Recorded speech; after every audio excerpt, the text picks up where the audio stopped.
Hello everyone, in today's video I will be narrating stories that I found off of Reddit. If you enjoyed this video, make sure you subscribe to my channel, like this video, and comment something down below. But without further ado, let's get straight into these stories.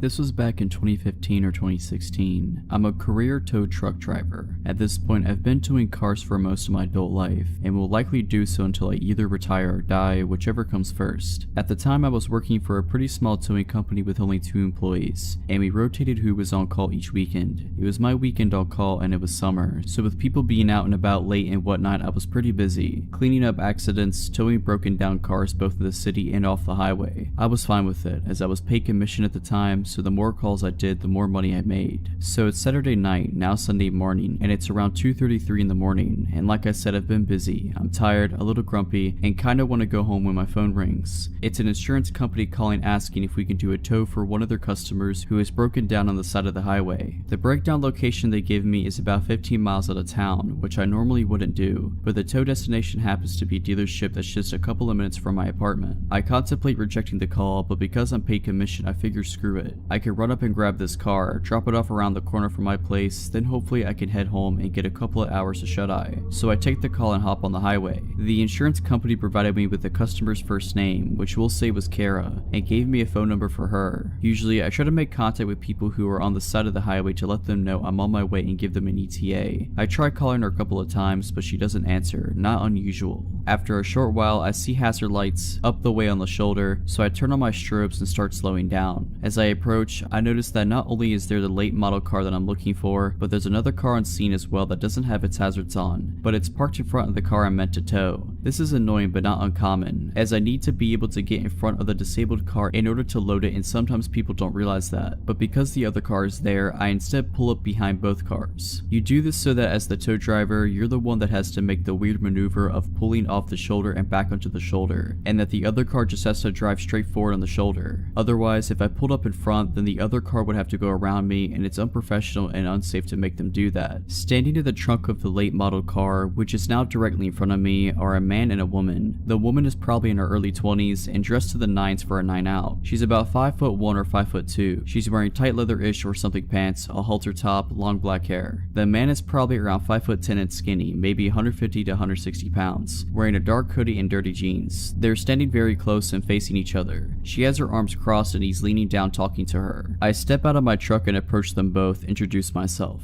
They separate a few feet and I look to the woman and say, "Are you Kara?" She nods. I say I'm here for her insurance company and I ask what's going on with the car. Immediately, the man pipes up and says, "Yeah, it's just having some fuel issues. It's an easy fix. Can you just drop it off at this commuter parking lot? I'm gonna fix it for her there." I'm rather annoyed at this because the commuter lot in question is further up the highway and I'm already 15 miles out of town. Like I said before, I only took this call because it was supposed to be coming back toward my apartment and I really wanted to go home. Not only that, but in order to change the original tow destination, I would have to call the insurance company back, wait on hold for who knows how long for a representative, and then let them know the change and try to get them to pay me extra for the deadhead miles back home after unloading, and I really didn't want to do any of this. And thirdly, this is a late model car. I'm no mechanic, but it's new enough that whatever's wrong with it is likely covered under warranty, so the dealership is really the best place for it to go anyways. I explain all of this to the guy, but he's really not having it. He gets stern with me, saying something like, "Look man, you just need to take the car where I tell you to take it." We go back and forth on this for maybe 60 seconds and he's just getting madder. "Well, you know what man, you're not the name insured, Kara is." The easy way to settle this is to ask what she wants me to do with the car, and whatever she says is what I'll do. Fingers crossed she'll want to take it to the dealership so I can get home sooner. I turn to look at Kara to ask her that question and I don't see her right away. She's no longer standing where she just was a minute ago, which was slightly off to my right. I continue to not see her until I've turned almost all the way around, because she's standing directly behind me, and by directly I mean within an inch of my back, arms still crossed. I look down at her and she locks eyes with me. Her eyes are as wide as plates, almost owl-like, and immediately it feels like she's staring into my soul. She didn't say a word and she didn't have to. I took a step back and did what felt like a double take. I looked at him, then at her, then at him again, and then back at her, and it slowly started to dawn on me that maybe something isn't right. I asked her, "Do you know this guy?" and she ever so slightly shook her head dad no. Without a word, the guy starts to move for Kara, and I move to stay in between them. He tries to push me out of his way by shoving me in the chest, but because I believe he underestimated my weight, only pushed me hard enough to make me take a single step back. Immediately, I took that step forward towards him and body check him hard as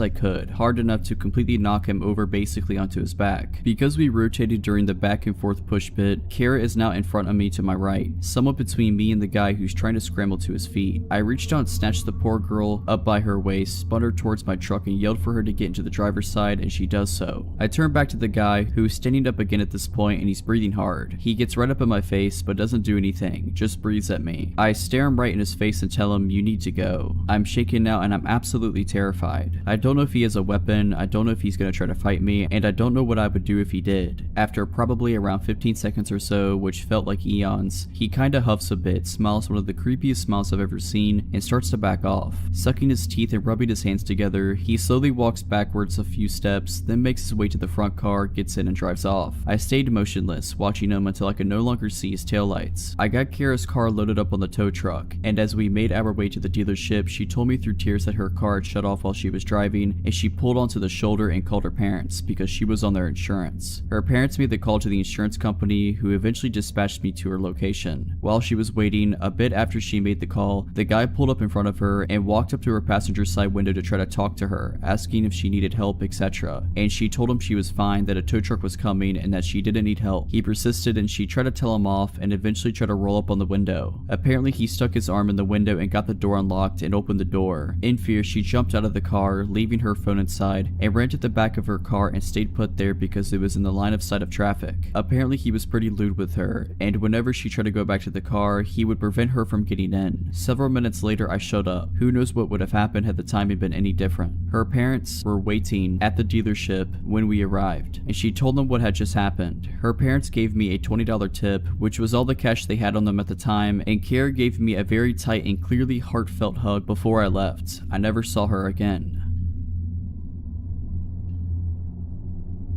To set the tone, I always hated the town I lived in. I moved there alone when I was 18 for college and quickly regretted it. It was a decent sized town but full of not decent people. Nearly every gas station was robbed frequently, there were shootings in broad daylight, robberies, you name it. Well, for the first 3 years I lived with roommates on a side of town that wasn't awful, but it was sketchy. So when I was making decent enough money, I moved out on my own. The house was tiny, maybe 500 square feet if that, super old and poorly built. It was just me living there, so I didn't mind how small it was, but what originally sold me was that it was in the middle of nowhere. It was surrounded by a bunch of fields and some wooded areas with only a few houses nearby. Considering I hated being in the town due to the continuous paranoia of getting mugged or shot, I loved the idea of living out there, so at the beginning of July I moved in. Everything seemed super swell minus not being able to get good internet. A month goes by and everything is still swell to me, and I decided to get a dog to keep me company. He also loved the place and spent long amounts of time lounging about the yard and trying to convince the nearest neighbor to walk over and pet him. Important later. Roughly 2 months into living there, I started to notice things at a place. Something to note is that an old roommate of mine was using my spare room as a storage place until he got moved himself, so he had a key but was never there. He kind of just popped in every other week to grab something and usually let me know beforehand. But I'd come home to my kitchen chair being pulled away from my table or a bowl in the sink, things like that. There were such small things I wrote off as my roommate swinging by or just stuff I was forgetting. But then my dog developed this crazy bad separation anxiety. Up until now he didn't even care when I left. He just lay on the couch and chew his toys. He never barked, never did anything weird. However, all of a sudden he began acting really awful every time I tried to leave. He'd literally cram his body through the door as I was closing it, screaming and barking, and wouldn't stop until I came back in the house. He didn't want me to leave him there alone, at all. I couldn't afford a kennel for him yet, so I decided one day that I'd put a movie in while I was out, thinking maybe the sound of people talking might keep him calmed down. I only had to finish one task up at work and knew I'd be home early, so I put in a copy of Hamlet. I know, boring, but I chose it because the copy I have is 5 hours long. I knew it would be playing when I came back. Flash forward 3 hours, long before Hamlet should have been over, but when I walked in the door, not only was the movie not playing, but the TV and the Xbox were completely off. I immediately called my roommate and asked if he had been over, and he wasn't even in town. I explained the TV situation to him and he shrugged it off as the TV powering off when it idles for a while. Even though this is true, there are several reasons I know this isn't the case. One, 1. It wasn't idling. A 5-hour movie was supposed to be playing. 2. Even if it had shut off, my Xbox wouldn't have. I have left it on by accident for weeks. I was gone out of town or whatever, and it was still on when I came home. Always. But it was completely powered down this time. The weird thing is none of my stuff was missing and the door was locked when I entered. I eventually convinced myself that it was something weird with the Xbox or whatever and shrugged it off. That is until my dog started acting even weirder. Remember earlier I mentioned he used to play with a neighbor? Well, all of a sudden, if she even walked by the house while he was out, he'd start yelping and running at me away from her. This was incredibly weird to me and made me incredibly cautious of her. I put some cheap alarms on my doors, the kind that go off when the door is opened, and slept with my pistol handy. The second night the alarms were on my doors, I was woken up by the one on the back door going off. I flew out of my bed with my pistol, trying to convince myself that I was about to shoot some intruder, but once I got to the door it was shut and there was nobody there. The alarm had been knocked all the way across the room. The door would have had to open for it to be chucked like that. It couldn't have fallen off and landed there. Something else weird, the door was locked, but not the way I had locked it. I always locked the knob and the deadbolt, but upon checking my lock after this, only the doorknob was locked. The police wouldn't do much as I had no witnesses, no lead, and they didn't have much to go on. Needless to say, I changed the locks. I didn't have any noticeable problems inside after that, but later found out that the close neighbor that my dog hated had previously lived in the house I was renting, and the locks had never been changed. I have no way to prove my theory, but it's pretty obvious she had a key and was coming and going as she pleased. Why though, I can't figure out. Nothing of mine ever went missing. The most unsettling part for me though, is that she had tried to come in at night until the alarm scared her off. How many times has she been in my house at night while I was asleep, and why? Not sure. Luckily though, I don't live there anymore and never plan to move back there.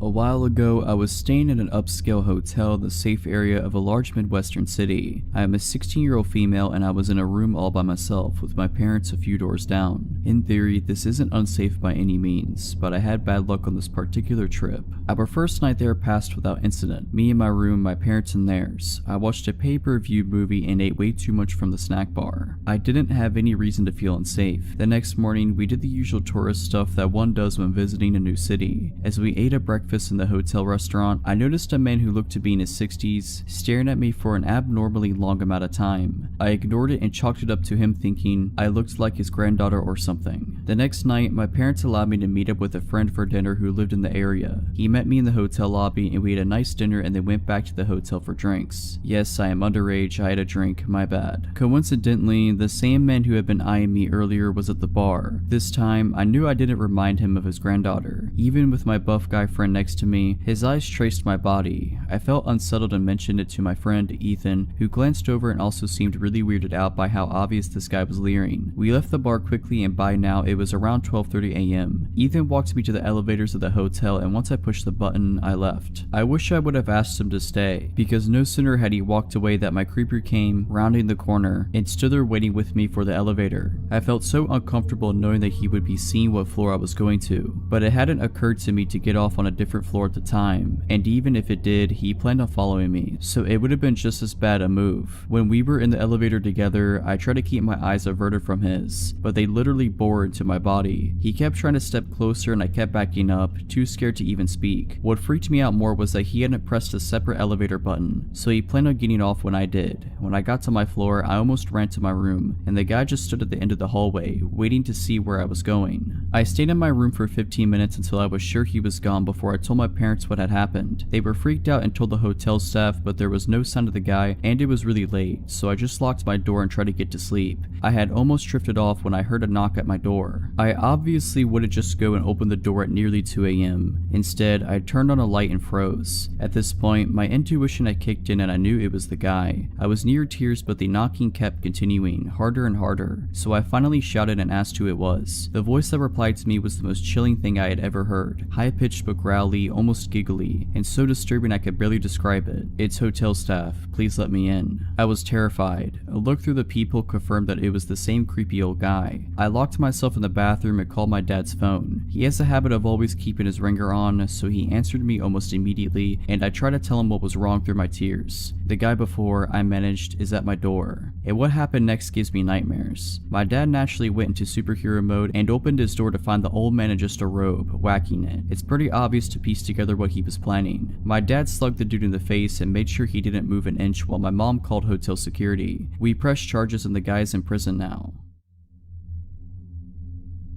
Some backstory before I begin. These events started when I was in 2nd or 3rd grade, 2002 to 2003-ish, and ended during the fall of 2015. I'm a 21-year-old female living in Canada. The RCMP are involved in this story, which stands for Royal Canadian Mounted Police. When I was in elementary school, I was friends with a girl named Jessica. We had a group of 5 or 6 girls that we always played with. Jessica's parents were divorced, and I often went over to her dad's house after school because they had a trampoline and a slide. Her dad was a totally normal dude. His name was Richard and he held a job as a pilot, which is definitely a job that requires mental stability. Jessica came over to my house as well, and her dad would always come pick her up after the play date, so he was familiar with where I lived. And I think 2nd or 3rd grade, Jessica moved away to live with her mom. I didn't fully understand what was going on as a child, and I still don't know what happened, but something had gone wrong with her father. We didn't hear much from Jessica, but around her birthday the following year, Richard invited our group of girls over for a surprise birthday party. We arrived at the party and we were waiting for Jessica so we could surprise her, but Jessica never showed up.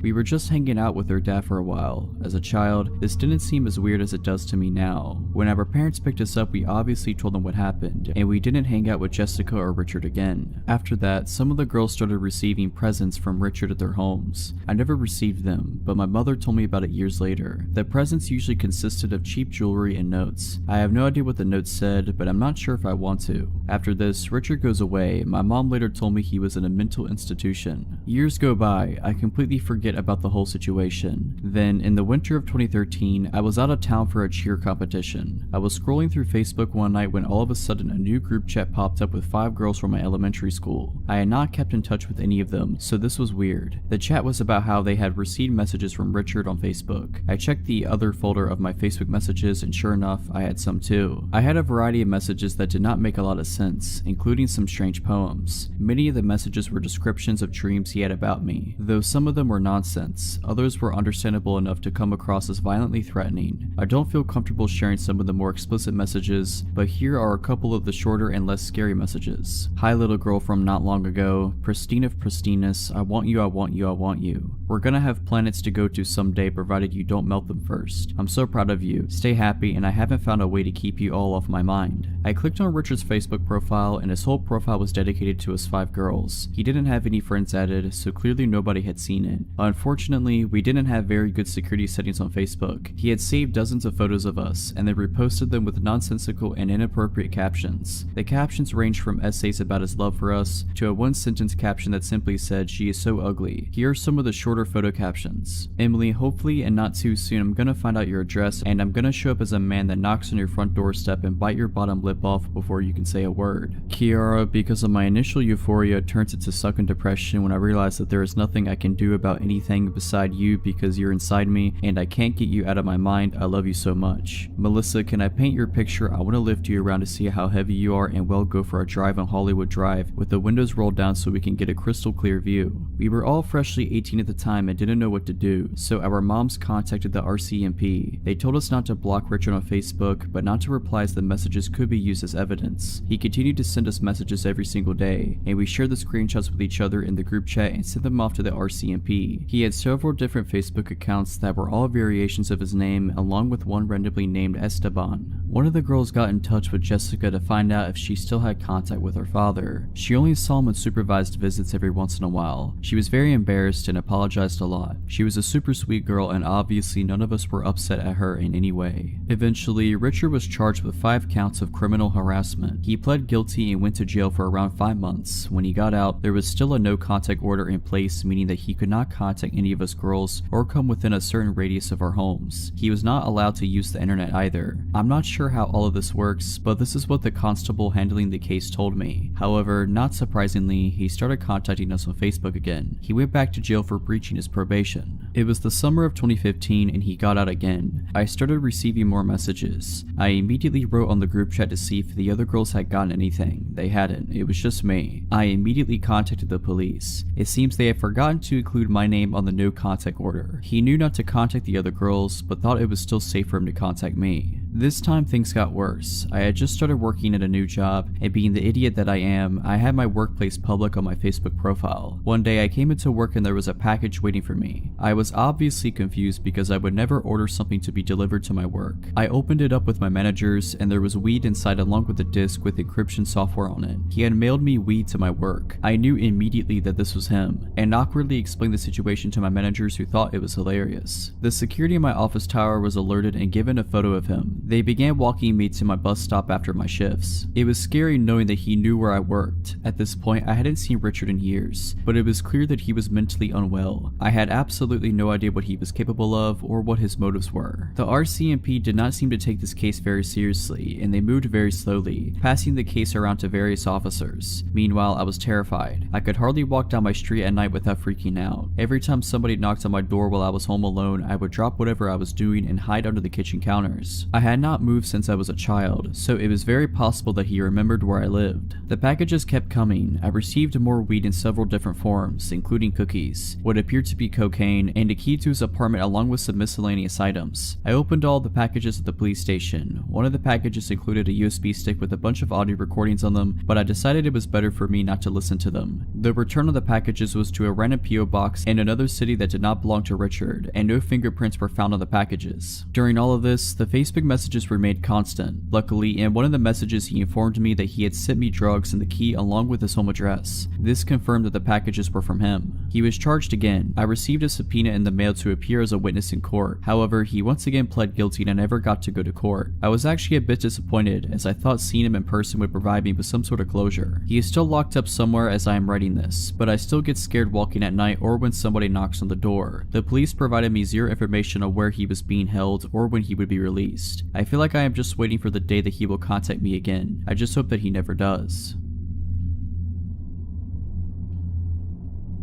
I had just moved out of a share house in the suburbs and into my own one-bedroom apartment in the city. I'm a male and at the time was around 25 years old. My apartment, while old and small, was located about 500 meters from one of the most popular night spots in the inner city. As I was in my mid-20s and out on my own, this was the perfect place for me. This was because my friends and I were quite social and would frequent bars and nightclubs in the city, and the taxi fares were starting to add up. Also, this new apartment was close to my work, so it made sense. I got settled in right away and invited my friends over for pre-drinks before hitting the clubs. Due to the limited space in the apartment, this meant that some friends were inside and some were drinking on the walkway just out front. We had the music up and I just started drinking, but between songs, I could hear the couple next door arguing. Now, the apartment was old and bad, which meant thin walls too, so I pressed an ear to the wall in order to listen in. I hadn't met any of my new neighbors at this time as I didn't take long to move in and I didn't really see anyone during. I was curious. Judging from what I could determine while eavesdropping, they were a gay couple in their early 30s. One of the men was yelling at the other to go next door and tell us to keep it down. The other was arguing that it was just a housewarming and to let it go for the night. Since I didn't want to cause trouble, I marshaled everyone outside to start making our way to the nightclubs, leaving my new neighbors in peace. Later that night, I came home alone as I was tired from the move. I decided to let my friends carry on partying without me. I arrived at my door and proceeded to fumble around for my keys when I looked up to see a man standing in the walkway in front of the next apartment smoking a cigarette. He was tall and thin with brown oily hair. I noticed that he also had a cut lip and a faded but still visible black eye. I said, "Sorry about the noise earlier," correctly assuming he was my neighbor. He replied, "Nah, you're alright man, I'm Chris by the way." I shook his hand. I noticed his knuckles were red and a little bit scratched up, so I knew something was off.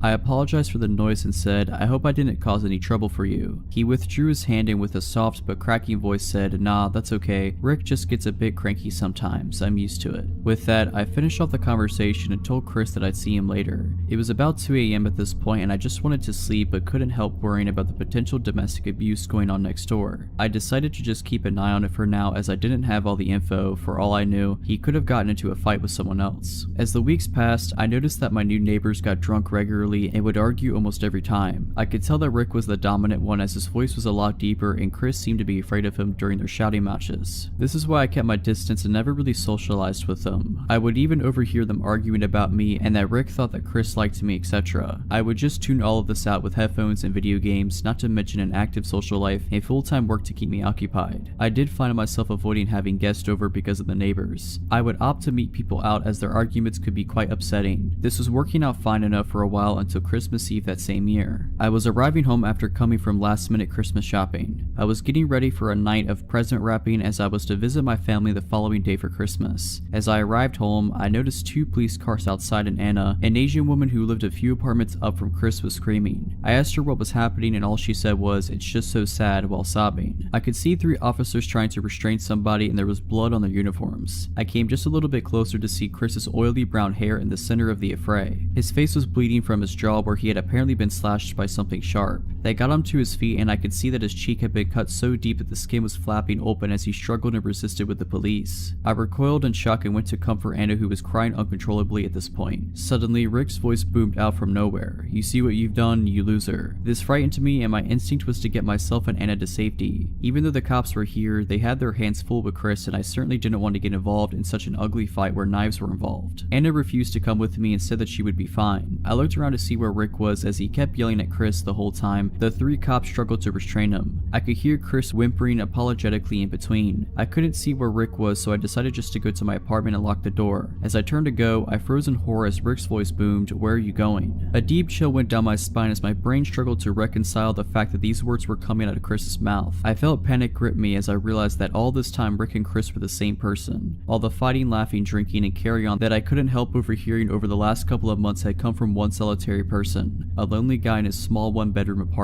For some reason that made me feel sick. I learned later from Anna that this wasn't the first time the police had to come take Chris away. Anna explained that he spends a couple of months at the local psychiatric hospital each time. His father owns the apartment, so it's here waiting for him when he gets out. I moved out a few months later, and while it is a sad situation for Chris, I really do feel him. Today was like any other, just another ordinary day, working by myself in the store, checking out customers, stocking shelves and my moments away from the register. A normal day. At some point while on register, I greeted a man with a large dark beard, bald, and wearing glasses as he came through the door. He immediately smiled and got that surprised look on his face after seeing me as if he had just found his next victim. Eventually, after about an hour or 2 of being on register, I'd pretty much cleaned the store out of my customers and moved on to stocking candy. The man before with the beard approaches me with a smile and holds up a large white trash can. Excuse me. Yes, I reply, glancing up from the box I'm stocking. Are there any more of these in the bag? This one doesn't have a lid, he says, gesturing to the large trash can in hand. Oh yeah, I can check for you. I smile and turn away and head toward the stockroom. I notice he's following me and think nothing of it, but glance down the aisles for any other customers as I walk, immediately taking note of the store's emptiness. Well, I guess it's just us in the store, I think to myself. Moving through the stockroom door, I'm quickly relieved this guy stops at the entrance. I'll be right back, I say as I make a turn around some full rolltainers, which due to just receiving a truck, our stockroom is full of them. They stand very tall and are like giant movable walls, but very heavy mind you. Being short myself, I don't have to move them much to make a path through and see what's on them. So after only a minute, I've made myself a little path, having 3 heavy ones on my right and left and in front of me. I decide to give up my search for trash cans. Sign, I go to turn around and inform him of my defeat, only to find he's in my tiny path of walls. A very tight squeeze for a man of his stature, standing directly behind me. Find them? No, I don't think I have any. I try to laugh and avoid acknowledging the creepy situation. I'm in a very small area with walls at my back and sides towering over myself, and this very robust man standing in the way of my only exit. In a room very far from any customers with no cameras and no other employees in the store. I'm helpless and increasingly growing scared at how this man isn't moving to let me out. I go to voice that I need to return to work after a solid minute goes by, but I am not able to get out a single word before he says in this creepy, almost shy voice, "You're just the cutest little thing, did you know that?" Within an instant, I'm scared and feel ill attention from this guy. Surprising myself though, I choke out without thinking. I just heard my bell. What? He looks confused but doesn't budge. I just heard my bell. There are people up front who need to be checked out and are looking for me. I stand nervously knowing full well neither of us heard the familiar ching from the service bell I keep on register. But what about my trash can, he asks, stepping forward but taking a glance back toward the trash can. And again with lightning thinking, I blurt out, "I'll mark it down half price, no big deal," laughing and trying to act like nothing is out of the ordinary. I slip by him, seeing my opening at his turning around. I try my hardest to walk away, pretending to be calm as I exit the stockroom, then sprint to the front of the store the moment I was out of sight. He wound up leaving without purchasing the trash can. So, creepy guy who I expect to pull something like that again, I hope you and I don't meet again. If you're liking this video, all I ask is that you make sure to subscribe to my channel and like this video. Thank you.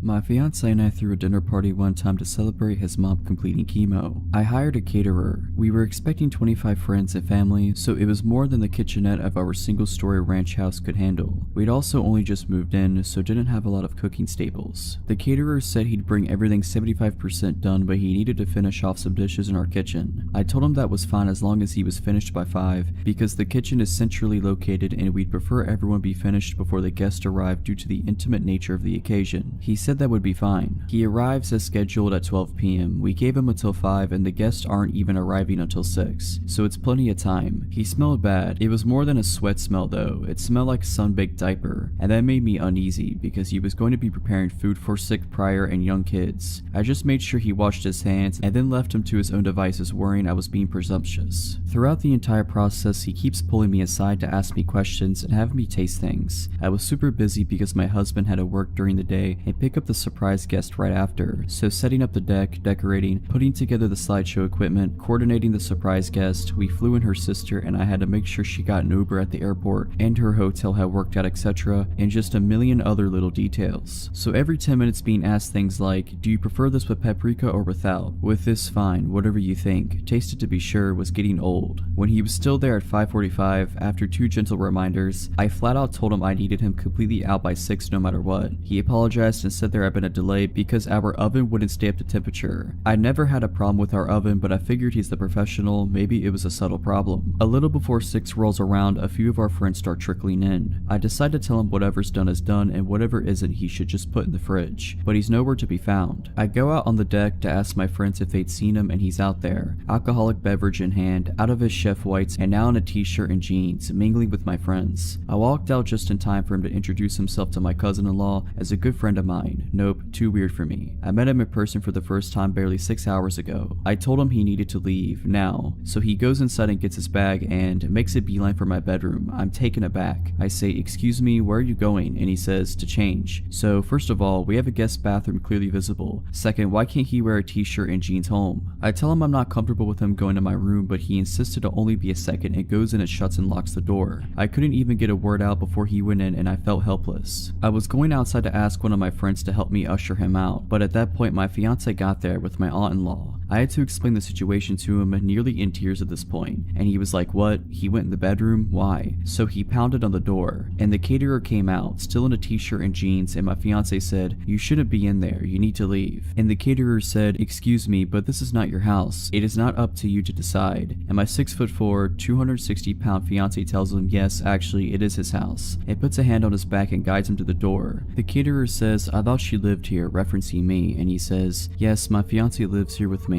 And the caterer goes nuts. He turns to me and screams, you lied to me. I have no clue what he's talking about. He starts yelling about how I led him on and calling me more names. I don't know who he thought the man in the pictures with me around the house was. So my fiance says, oh no, you won't talk that way in my house. Find the door. And the caterer goes in the kitchen and starts throwing the trays of food out of the refrigerator and onto the floor. At that point, my fiance realized 2 of his brothers, both currently offensive linemen at the college level, had come in and were on the deck. He signaled to them and they came inside and he basically said, this guy's harassing my fiance. They helped my fiance out. The party then went on as planned, but I insisted we just order pizza and throw out all the food he made. My fiance and friends kept saying, isn't that a bit much, but I was insistent. We went out late drinking with his brothers and got home around 3:30 a.m. and passed out in our room. At around 5 a.m., I was woken up to the sound of the door opening. I figure either we forgot to lock the door in our drunken stupor and it blew open, or one of his family forgot their keys or something in the house and didn't want to wake us. His parents and his local brother have a key, but his parents never ever let themselves in when they know we're home, and his brother had even more than we did and was definitely not awake and driving around at 5 a.m. It wasn't nearly windy enough for the door to have blown open. It had been tranquil all night. So I wake up my fiance and whisper, someone just came in the house, and he said the same thing. Probably my brother left his wallet or something. I figure I'm being paranoid and try to put it to rest when I hear a loud crash sound. With that, my fiance was up and on his feet in one movement. He told me to lock myself in the closet and call 911 while he went and looked around. As I was pulling out my phone, we hear in that distinct accent, hello, and I realize it's just this insane caterer. I'm not worried about this caterer physically overpowering my fiance, or me for that matter, so I charge right out there. The caterer is shirtless and clearly on something. He's taking the pictures that are of just me off the wall and holding several in his arms already. He lunges toward me when he sees me. My fiance gets between me and him and I call 911. My fiance tells him cops have been called and it is in his best interest to get off the property. The caterer says no, I have to make sure your fiance is okay. And I say what, why wouldn't I be okay? And my fiance rightfully says not to engage with him and feed into it. My fiance stays between me and him while I climb out a window. He watches as the caterer throws photos of us on the floor. My fiance didn't want to subdue or touch him in any way, so the caterer couldn't make any assault claims. He's begun to destroy our kitchen at this point, and when the cops come in he has a butcher knife.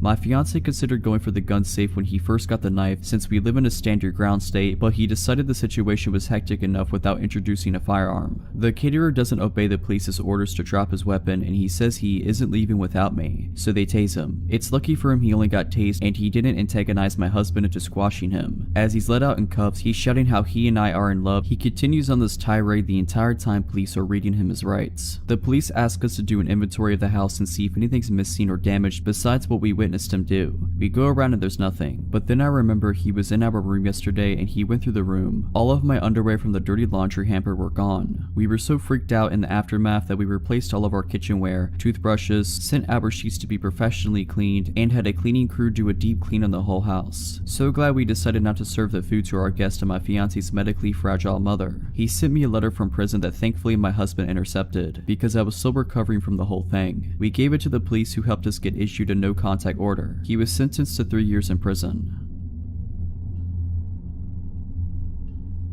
This happened in May of 2015 in California, which will help those of you who are familiar. I had graduated college in June of 2014, moved back into my old hometown, and started a consulting company with my boyfriend, which is going very well. We had just finished a contract in the Bay Area and were beginning a new one about 8 hours south in Torrance. He moved down there first to start setting up, while I took care of loose ends at our closing contract before moving down to meet him. The day comes and I pack my car and head down south to I-5. For the uninitiated, it's a straight highway with little in the way of scenery aside from the occasional strip mall, and its monotony has a reputation for putting drivers to sleep at the wheel. I pass a strip mall with gas and a fast food joint and decide to fill my car and my stomach. I go to park in the food venue's parking lot, but it's completely full, so I park across the street at a hotel, which at the time I didn't think anything of. I go inside to eat my meal, then cross the street to get back to my car. I'm well into the hotel parking lot when a pickup truck pulls down the aisle and cuts off my path and stops, with the passenger side facing me. The driver is alone and a clean-cut white male in his mid-30s. I don't remember anything about him except that he looked very generic and buttoned up. The way he pulled in front of me to block my path didn't initially set off alarm bells, as he has done it pretty organically. He rolls down the window and the dialogue follows. "Excuse me, miss, but could you please tell me where the grocery store in town is? I'm sorry, I'm not from here, so I couldn't say." "Oh, where are you from?" Good question, I don't know, not here though." I didn't say that to be rude. I had just moved through so many cities at that point and was on my way to a new one. I wasn't sure how to answer. He laughs and makes a joke, then asks me where I'm headed. I mention that I'm moving. I will say he was very charismatic, and at this point I just think he's trying to flirt with me, and if I hadn't been so exhausted or in a relationship on another date it might have worked. He makes another comment about how unpleasant moving can be, and then gives a warm chuckle and extends his hand to shake mine and goes, "Well, I'm glad I got to meet you. I'm Scott." If you recall, the truck is in front of me with the passenger side facing me. I actually take a step forward to grab his hand and then got the delayed response of every alarm bell that should have gone off earlier. I'm in a hotel parking lot. He asks me a question that establishes I don't know where I am, another question that establishes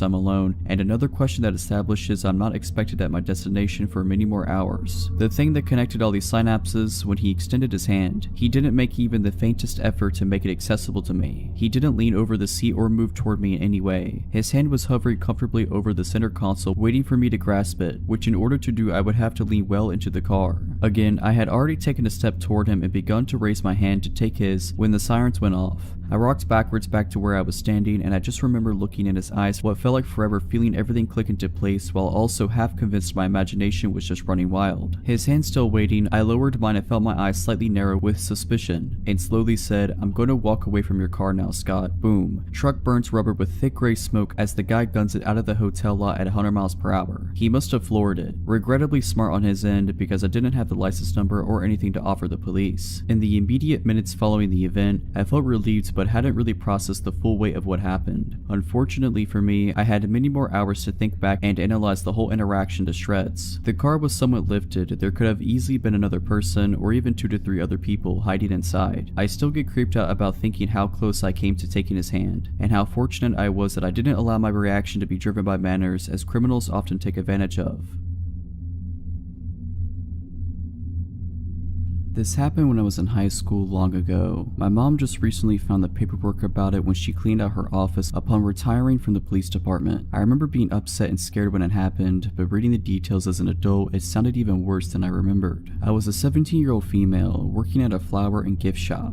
It's nighttime, a man comes in, short, overweight, balding, and 40 years old. He tells me about how he needs an apology gift for his girlfriend, so I offer a bouquet. Obviously, it's a flower shop. He says she doesn't like flowers because they die. This is the first weird thing, as he came into a flower shop. Then he goes into detail about how he hit her, and asks me if I think it was the right thing to do so. This was long ago, so I don't remember exactly what I said, but it was something along the lines of, not if you want her to continue being your girlfriend. He then tells me what a great job I'm doing and asks me when I get off work. I dodge answering and he leaves. Nothing for 6 months. Then right before Valentine's Day, he walks in the door 1 minute before close. It was dark, and from the outside it looked like I was working alone, as my coworker, about a 40-year-old female, was in the bathroom. Instinctively, it felt like a predator had just entered the room. You know when something isn't right, and everything felt not right. I then noticed he has a tarnished revolver tucked into the front of his windbreaker, which is halfway unzipped. It was obvious he wanted it seen. I quickly scribbled a note to my coworker that said he has a gun, and handed it to her when she came out of the bathroom. She calmly walked to the phone and looked at me, wordlessly asking if she could call the cops. I shook my head no, as I felt like it would escalate the situation. God forbid he heard the police coming and took us hostage or something. I was just going to try and act as calm and normal as I could, and hopefully not tip the situation into something more dangerous. He spends 15 minutes wandering around what was a fairly small shop.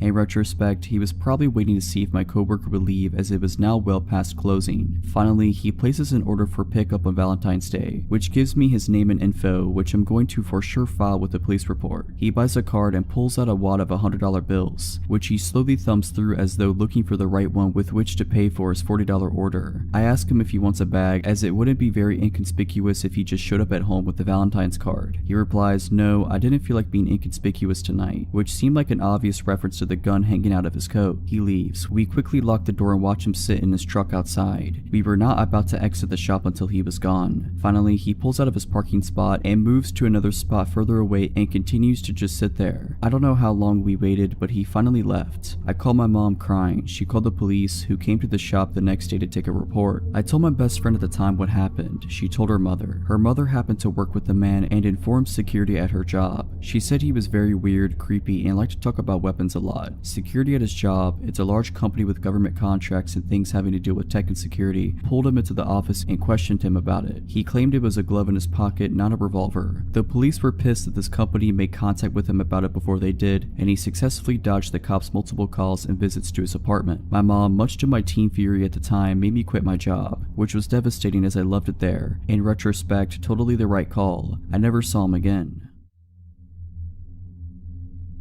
In my late teens and early 20s, I was friends with a girl named Lucy. She was a very lonely kind of girl whose parents were, well, honestly, not really great parents. Her mother was verbally abusive and her father really couldn't care less about anything. Because of the lack of love in her life, Lucy searched through dating sites for love and comfort from strange men, and she was not afraid of meeting them face to face even if they'd been chatting for only a few days. My friendship with Lucy was a strange one. I found her quite annoying sometimes, but I also felt awful for her because of her loneliness and lack of friends and love in her life. Sometimes I really didn't want to hang out with her, and some days I would accept her offer to hang out. When it was just her and I together, she was normal and okay to be around, but also very appreciative of having someone giving her attention. We had a small group of friends and she would try to get all of us together as often as possible, and honestly, the whole group together was really quite fun. When we were all together, Lucy was very hyper and you could just tell that she was happy to be around people who didn't insult her as her mother does. Suddenly, Lucy tells us she has a boyfriend. We were all surprised surprised because we knew she met a lot of guys online, but we had never heard her say she was dating someone. A few days later, she sets up a day for our friend group to meet Trevor. None of us were looking forward to it because we thought he was going to be like all the others, a temporary boy toy.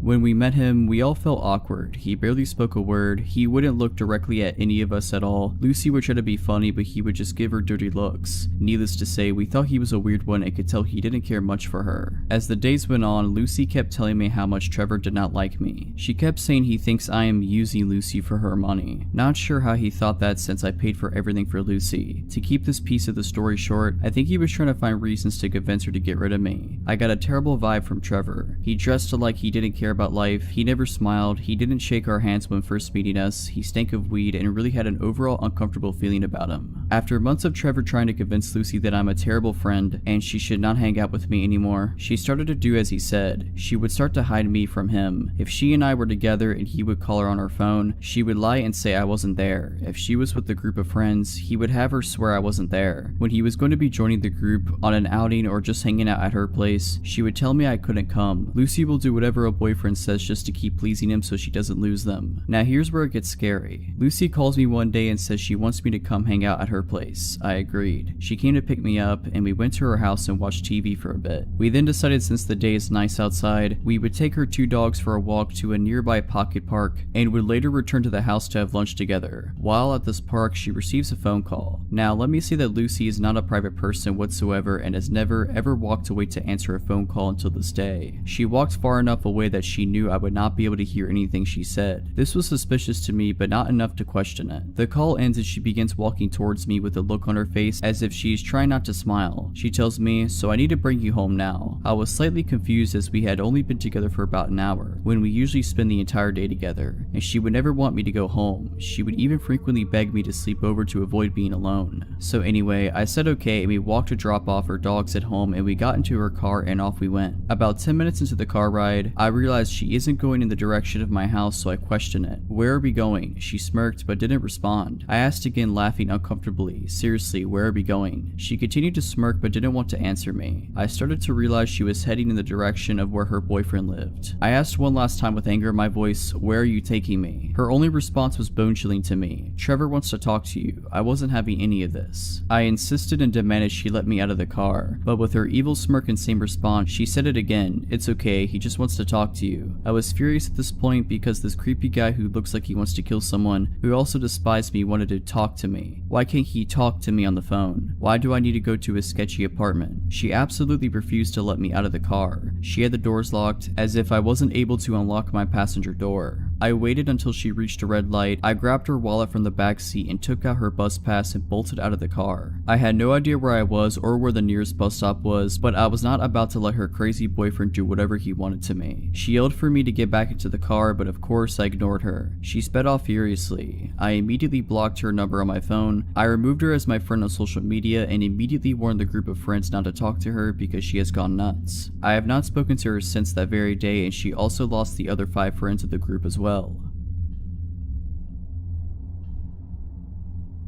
I've recently moved into a new apartment 3 weeks and I'm starting to share it with my sister. The only reason we know properly is a single mom who lives in the apartment next to us. Ever since we moved in, she's been giving us advice and helping us out with things, etc. We don't know any of the other neighbors properly yet. Today I was out with my friends, and after that I went to get my sister so we could go out for some food. We got home around 10 p.m. My sister and I got into our PJs and were sitting around watching TV when our buzzer rang. I jumped up to answer it and it turned out to be our neighbor, a single mom. I asked her what was up and she said that our dad is asking for us downstairs. Straight away my stomach dropped. I immediately asked her if she's sure he said that he was our dad. The reason I asked this was just to make sure that is what she actually said, but she replied that yeah, he said he was our dad and he was asking for us. The neighbor then asked me if she could let him up to our flat, but I told her no. I wanted to shout out to my sister, but I didn't want to worry her right away, so I asked the neighbor to not let him come up yet, and I heard her repeat this to him. I couldn't hear anything for a few minutes and I started to get really worried. At this point, my sister comes up to me and asks who it is. I called out to my neighbor a few times, but she didn't answer. It must have only been about a minute, but it honestly felt like ages when she didn't reply. I was about to tell my sister to call 911 because I was starting to panic and I didn't know what was happening out there. But then she came back on and told me that he was gone. She then came up to our flat and explained what went down. She said that she was walking back to her flat after finishing work and she saw a man by the buzzers. At first, she assumed that he was just someone who lived there, but when he noticed her walking up, he asked us by name and asked us if she could let him up to our flat. She asked him who he was, and he told her that he was our dad. Obviously, she buzzed us and told us first, since our neighbor doesn't know us that well, so she doesn't know what our dad looks like. She said that because we were young and on our own, and she didn't want to buzz an strange man up to our flat. She said that her mom instincts kicked in when she heard me being hesitant to let him up to the flat. She said that apparently after he heard me say that, he got really pushy with her and started trying to move her out the way. He kept on saying to her, "It's okay, I'm their dad, let me in, I'm not gonna do anything." She started arguing with him and told him that if I don't feel comfortable letting him in, there's no way he's getting in. He then got into the car and rode away. Now this is the reason why I hesitated. We haven't spoke to our dad since I was 16. We even considered getting a restraining order from him at one point. He's not even our biological father, but we were legally adopted by him when I was 9. He was very abusive. It got to the point where we, me, sister, and my mom, had to leave him in the middle of the night. He was always really controlling, and after we left, he would secretly follow us around and leave threatening voicemails on the phone. I found out that he has a criminal record, as well as I believe he was convicted of manslaughter in the 80s. I have no idea of the backstory behind that, and I honestly don't really want to know. Like I said, we haven't from him since I was 16, which was 3 years ago, and as soon as she said the word dad, I almost had a panic attack. I asked her to describe him, and she said that because it was dark out, she couldn't really see him. We ended up staying with her because me and my sister are really shaken up. This happened a long time ago when I was around 15 or so. I'm 25 now. Back then I was really into singing and dancing with my friends, and I was introduced to K-pop as a result. This was way before K-pop became noticeably mainstream, so whenever events relating to it came up, we got very excited. There was a global audition for one of the big companies in my town, and my 3 friends and I decided to go. I was the only non-Asian girl in our friend group. I'm only mentioning it because this pertains to the story later. The K-pop fandom back then was pretty much the same as now. People of various ethnicities were into the idol music genre. We all knew the likelihood of getting into the industry was super low, and for me even more so, as I wasn't of Asian descent. But I knew that going in. That wasn't the point of us going though. We just loved being in proximity of something important to the genre we enjoyed. Just kids having fun. By the way, I looked pretty young for my age then, and wearing pigtails this day didn't help with that either. So we get dropped off and meet up at the audition place, a community center of some sort. We kind of dilly-dally around a bit until we have to line up for our respective auditions, i.e. singing, dancing, etc. I was going to go sing, so I was mentally preparing myself in the crowded space outside of the audition rooms. That's when out of the corner of my eye I see a tall, older, maybe 40 years old, white man beginning to approach me. I remember thinking,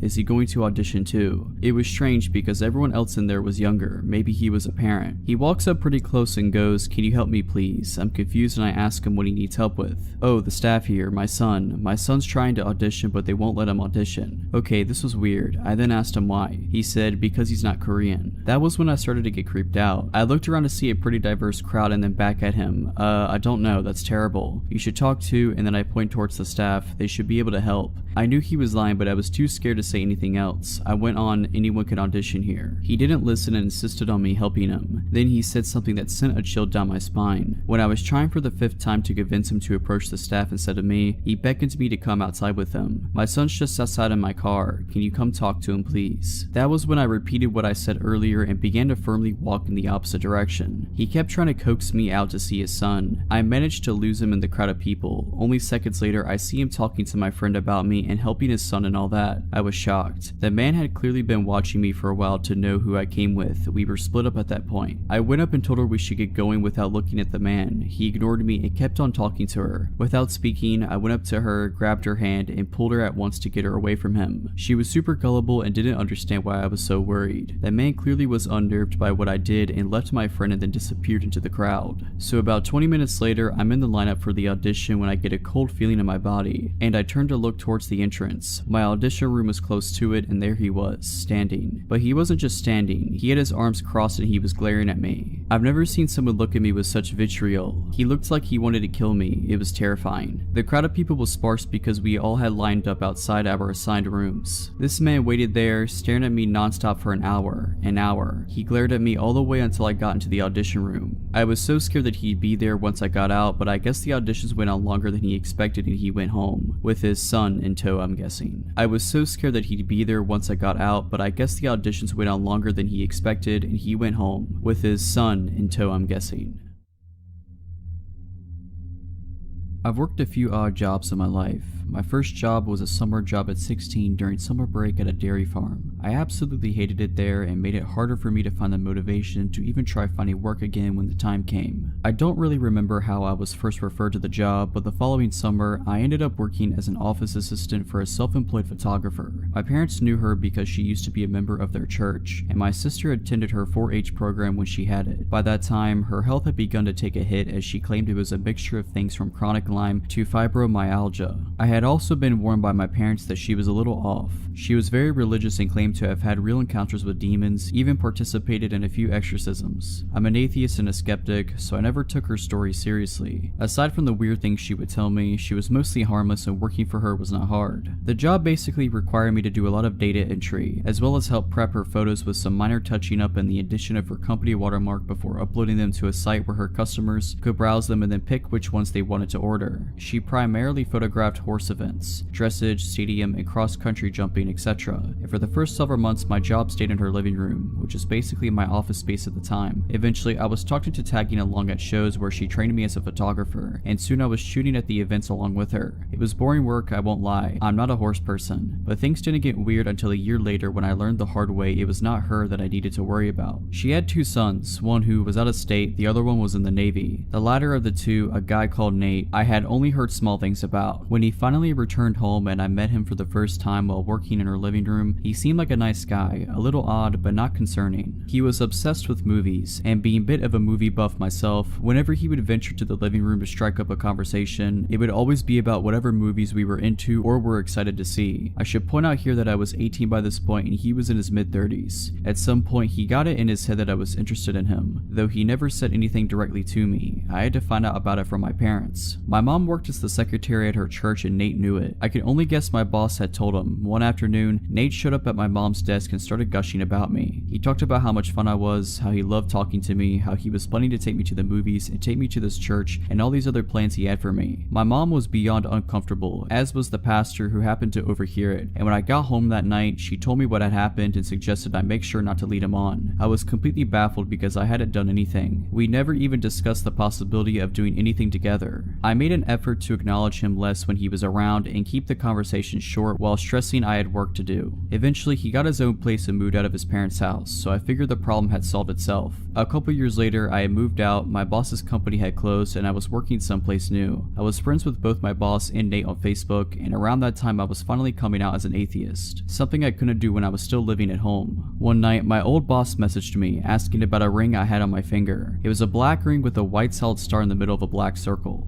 Already knowing where she was going with this, I told her it was just a ring. She started accusing me of wearing a pentagram, because she didn't know what a pinnacle was, and that I was promoting Satan. I tried several times to explain to her that not only was it not that symbol, but that also paganism has nothing to do with Satan anyways, but she refused to listen, so I just ignored her. It was typical behavior of her and not worth the argument. The next morning, I had a message from Nate telling me I needed to come to his church with him. I told him no, and the messages I received back gradually grew angrier and angrier. He went from asking to demanding I go with him. He told me I was lost and that I would not find the answers I needed by living the life I was. Eventually, he outright said he thought the fact that I was wearing a pentagram was disgusting and that I was opening myself up for possession. Knowing there would be even less of a point in arguing with him than there was with his mother, I went ahead and blocked both him and her, deciding I was done with the both of them. Then, he started showing up at my workplace. He would always search through the store until he found me, and then once he did, he would corner me and not stop talking to me no matter how many times I tried to dodge him or tell him I needed to get back to work.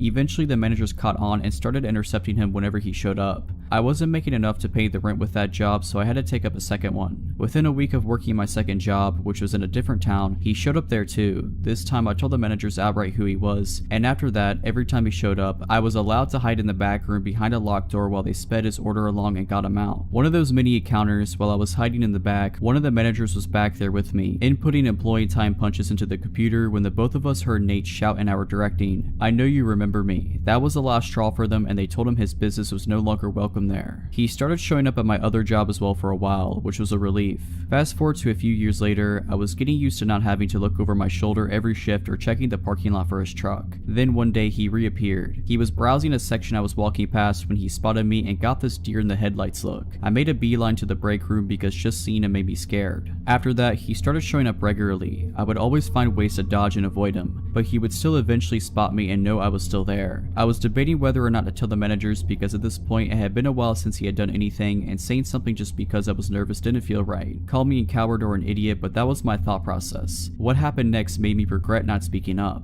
It was bound to happen eventually, but one night he managed to catch me while I was at the customer service desk. He approached me and said hi, and I immediately started to look for someone to signal over so I could make a break for it. But before I could say a word, he said something that made me feel sick. "How's your little girl doing? She's 3 now, right?" I looked at him horrified. I had him completely blocked from all of my social media, I had his number blocked, I was living at a new address, and I had not seen or spoken to his mother since she confronted me about my ring. I had not told either of them I was a parent now or that I was married, and I was not friends with anyone who knew them, but he knew. "How's your husband doing too?" he asked when I didn't answer. "He's good, he's a good man," I said, trying to reinforce the idea that I was not available to him and that I had no desire to have anything to do with him. "Where does he work?" At this point, I felt like I was going to pass out. Thankfully, another employee approached just to gather some reshelves, and I got out of there. As I was leaving, he called out behind me, "I'll see you again, we'll talk. We'll go out and do something together, we will." I reported him to the managers, telling them everything about the encounter, including all the information he had on me and my family that he should not have had. They were able to pull up his face on CCTV. I haven't seen him since the incident with my managers. I think he may have gotten scared off. Turned out one of my coworkers used to work with him too at a different job, and she also made a complaint about him to the managers. I don't know what they did with that information afterwards, but I know he hasn't shown up since. It sounds like they plan to call the cops if he sets foot in the store again. With 2 employee complaints of stalker-like behavior, they refuse to ignore that.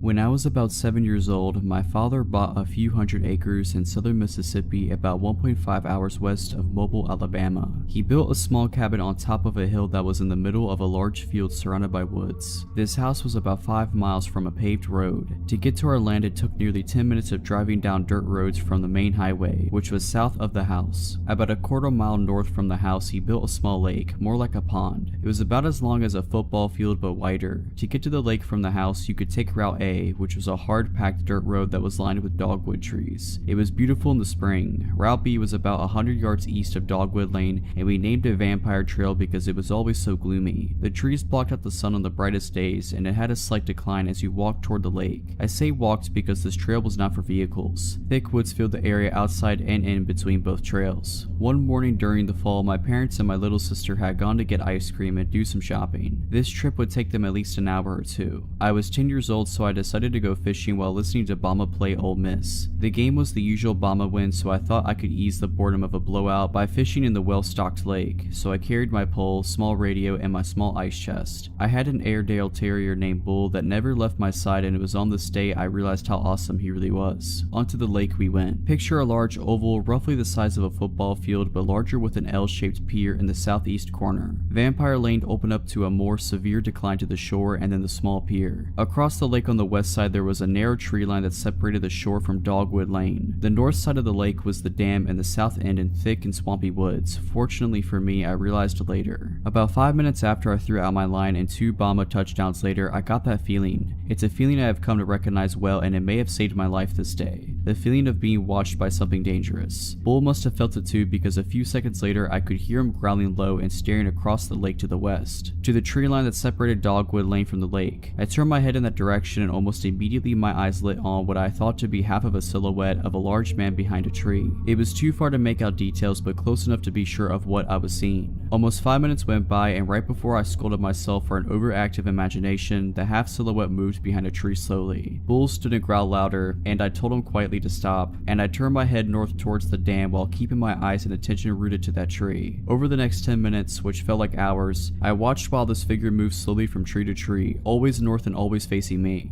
The saying "scared stiff" was something I found to be true. For some reason I thought it was important that whoever or whatever it was did not know I was aware. I finally realized that the figure's path was bringing it closer to the dam, which would make its path to be shorter and easier. My paralysis broke and I casually put down the fishing pole and started walking towards Vampire Lane. As an adult, I was in the army for 11 years as an MP, but not turning to look over my shoulder during that walk was the hardest thing I have ever done. In my mind's eye, whatever it was screaming across the dam towards me. When I hit the tree line, I broke into a run. As I was running, Bull dashed ahead of me and my anger turned into admiration as he stopped some 20 yards ahead and faced north until I passed him. He continued this action the entire run home. My dog was watching my back, just epic. Although I can grasp the awesomeness of this now, at the time I was so scared that I was literally sick. Even at such a young age, I knew that a large man watching and trying to creep up on a 10-year-old boy was up to no good. When I reached the cabin, I immediately locked the door and got one of my dad's shotguns as well as his .38 revolver. I sat at the large front window, my eyes glued to both trail openings in the woods between them. My family returned shortly after, and for some reason I did not mention what happened. I never felt safe there again. When me and my friends or my little sister wanted to go anywhere other than the area around the cabin, I made sure my parents were with us. What scares me the most though is the fact that our closest neighbors were about 2 miles northwest of us, with thick woods in between as the crow flies. Who or what was watching me from the woods that day, guess I may never know. I sometimes wish I could go back then. As a grown man with military training as I am now, Bull lived a full life and was put to sleep peacefully as a very old but great dog. The best dog I have ever known.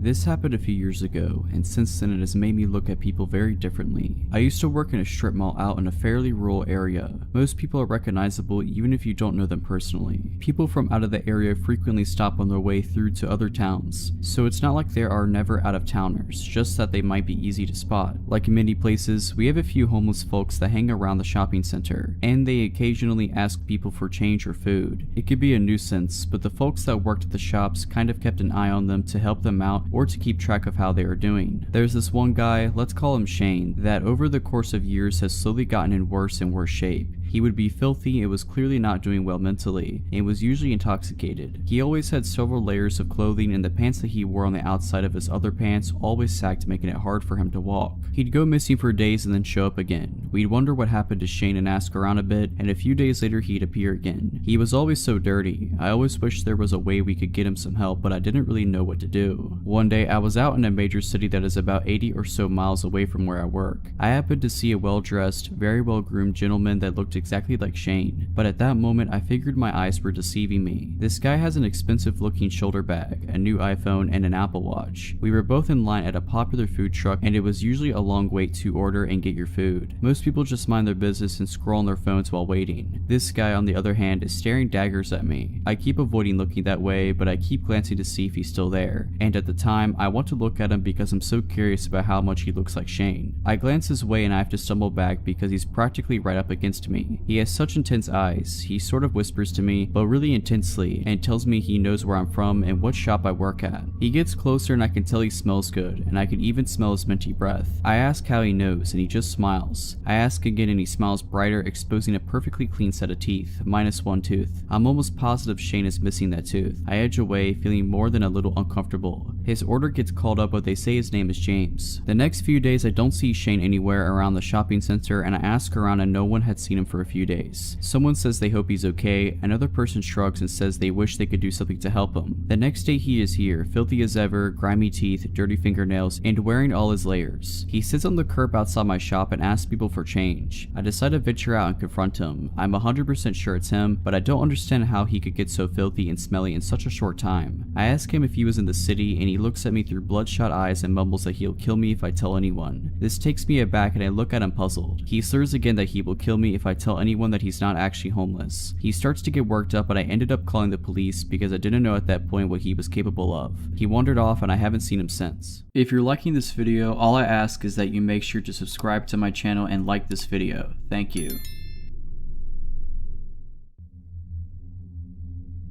This story takes place late around 1:30 a.m. when I get the call. A very drunk friend of mine, Claire, is begging me to come pick her up and give her a ride home soon. The bar is closing soon and she's too drunk to drive home. The bar she is at isn't too far from my house, about a 10 to 15 minute drive, but the issue is that she lives like 35 to 45 minutes on the other side of town. Claire has been extremely nice to me in the past and I did owe her a solid, so at about 10 to 2, I grab my keys and my concealed carry and leave the house. I get to the bar at around 5 past 2 and she's sitting outside on a bench by the doorman. I pull into the parking lot, which is pretty empty since the bar is closed, and I assume the cars remaining were the workers who had yet to leave. I get out of the car and start walking to Claire, who is kinda slumped over. I was hoping she wasn't passed out drunk, and when I got to her, the doorman asked me if I was her ride. I told her yes, showed my ID for proof, and what he said next was of some concern. He kinda pulls me in and says, "Hey, I was supposed to leave when we closed, but I have a strong feeling your friend was roofied. She's been on the porch drinking all night and some guy kept hovering around her. I assumed it was a boyfriend or whatever, but she never turned to talk to the guy. She was either drinking or chatting with other girls around her. Well, anyways, she chugged her last drink, came up to me and told me you would be coming to pick her up, and she asked me if she could sit by me, and she told me she felt very dizzy and sick. I told her sure, hoping she just drank too much, and she passed out right after she sat down. After that, I couldn't see the guy anymore, but I didn't want to take any chances. So visibly concerned, I thank the guy profusely, and he even helps me carry Claire to my car. Midway to carrying her, she's kind of coming to, like someone just waking up after a surgery. That really groggy, not knowing where they are, talking of nonsense kind of talking. I don't remember exactly what she was talking about, but I'm sure if I wasn't on high alert about her possibly being drugged, it was some funny stuff. So we get her buckled in, I thank the guy again, and he just says he hopes she gets home safe. So now, hoping my friend is only stupid drunk and not drugged, I start driving to her house. The whole time I'm trying to keep an eye on her and an eye on the road. She's now snoring asleep, which puts me at ease a bit, but about halfway to her house, my fuel light comes on. Cursing the fuel economy of a sports car, I pull into the next gas station. It's one of those small gas stations that doesn't have 24-hour store, so I'm on extra high alert while I start to pump gas. The gas station is about a block from the freeway, and right at the corner of the intersection. The street itself is pretty dark, with lonely lampposts shining very pitiful lights at large intervals. I get that really dead feeling like this place is just abandoned. To give an idea of positioning, because this is important, the gas station is at the corner of the intersection. The storefront would be facing south, and we were right in front of it where the pumps were. The east would be where there are air pumps for tires and parking spaces, and the north would be a diesel fuel pump right behind the store, accessible from the street behind the gas station. I drive a Corvette, so the filler is on the rear end of the car, and I'm leaning against the rear looking around. To my left, I hear this weird metallic scraping sound, so I turn and see this guy about 15 to 20 feet from me come around the corner dragging a long metal pipe on the ground. I immediately sense that I'm in a possibly dangerous situation now. The guy looks almost possessed, but he's not looking at me, rather like he's trying to look into my car. I'm on the defensive, but hope I can get him to leave, so I call out, "Hey, everything alright?" Without looking at me, he answers back, "You took my girlfriend from me. I'm here to take her back." Now he turns to look at me and he's got blood in his eyes. Before he begins to take a step though, I start yelling, hoping it'll get him to back off. "Back off, please turn around." He takes a step towards me, clearly unimpressed, so almost automatically, I pull my handgun from my inside the waistband holster and draw a bead on him. "Back off, you don't have to die," I start yelling louder. Anyway, in a panic, the guy throws the pipe at me. It whizzes by and I dive behind my car for cover. I have no idea if he has a gun himself or what, but I was going to put some kind of cover between me and him, and by the time I kneel up and aim over the rear of my car, he's booked it. I hear a car door slam and tires screech, and he launches off the curb on the east side of the lot and is tearing down the road, swaying all over the place. In my own panicked hurry, I pull the pump out of the car, screw the cap on, and tear out of there myself. Claire, however, is still passed out in the car, and now I'm afraid because I'm convinced she'd been drugged and we were followed by that guy. Me being more concerned about her earlier and keeping on the road, I must have not noticed being followed. The whole way back to her house, I'm wary of any car that's behind me. I'm also driving very aggressively, and when I get to Claire's neighborhood, I circle a separate block that's not hers 4 times to make sure no one followed me. When I was satisfied thinking I wasn't being followed anymore, I pulled up to her house and try to shake her awake. She's doing that groggy waking up stuff from before, but now she's able to get up.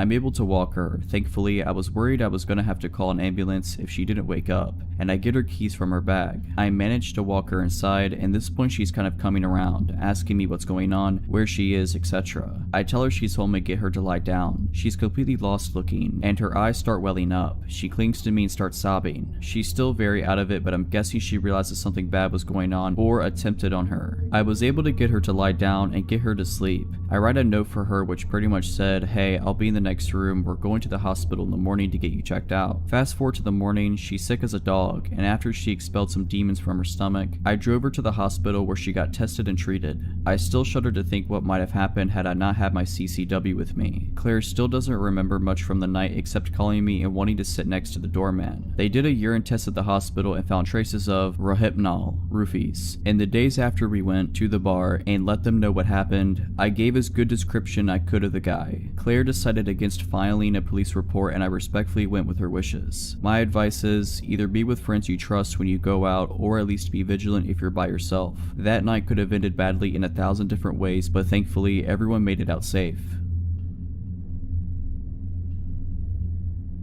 I don't really know where to begin, but I suppose it started before I was born. My birth set in motion a series of actions that led to the threat on my life beyond my control. So pre my existence, my mother, Jane, dated an older guy named James when she was in her mid-teens. He adored her but wasn't of the same religion as her, so she ended up marrying a gentleman from her congregation instead, leaving James' brother put out. A year after being married, Jane gave birth to me and decided that she was unhappy with my father, Dave, and contacted James with the intent to go back to him. So Jane packed a bag one night, took me and left. As soon as she arrived at James, she was bombarded with messages from Dave telling her that he would take full custody of me if she didn't return. So with a heavy heart, she chose me over James, and therein lies my problem. She went back to my father, and after another year of failed attempts, they divorced and my mother moved south to be with family, completely forgetting about James. My childhood was fairly normal for the next 13 years. A few house moves, a new stepdad, and a few siblings. Mother's second marriage falls through and she's single again. The year is 2010 and she has just discovered Facebook. Being newly single and having sudden contact with all of her old school friends, she quickly strikes up a few romances out of nostalgia. Nothing sticks though until she finds him. James has a Facebook account, not very active, no profile picture, but my mom is sure it is him and immediately falls in love again. He comes down south and meets his kids and stays for my 16th birthday party. Looks wise, he is easily in his 50s with shaved gray hair and glasses. My mom leaves him a third time and he finally flips and the crazy comes out to play. He starts turning up at the house uninvited. He is told to leave every time. The visits become less frequent and we think maybe he's got the message. But then hand-delivered letters start arriving for my mom, and it's the contents of these letters that cause me alarm. In them he details how if she had never met my father, they could have been happy together, and he had a plan to get her back that was ruined by the untimely arrival of me. So he did what any crazy man would do and started plotting to get me out of the picture. Back in 1995, she had a near miss of a car accident, with baby me in the car when a car clipped her at a junction. She didn't get the car's details but put it down to chance. In the letters, James tells her that the incident 15 years ago was him, and that he won't miss this time. He informs her that he still believes that there is a chance for them, but only with me out the picture. I'm not a baby anymore, my father is well and truly out of the picture, but the crazy in James' brain won't let it go. The next letter tells her that he will burn the house down. If he can't have her, no one else will. The next letter informs my mother that he has told social services that she is a drunk and that they will come and take me away. Not hard to prove that false, so we don't panic. The next letter tells her that he will burn the house down. If he can't have her, no one else will. This one she takes to the police. Upon investigation, it is revealed that an ex of James, with the same first name as my mother, has a restraining order against him for stalking and attempted arson. We are put on high alert and the process for a restraining order is begun. A few nights later, my mom hears someone outside the house. Thinking it's him, she calls the police. They arrive within 5 minutes and search the street. No James, but his car is found behind the resident garages. He doesn't return to it that night. The next day, the police contact a woman's hostel in a neighboring county. They have a room spare, so we pack our bags and head there. And so the summer of my life was spent in hiding, no friends, no social media.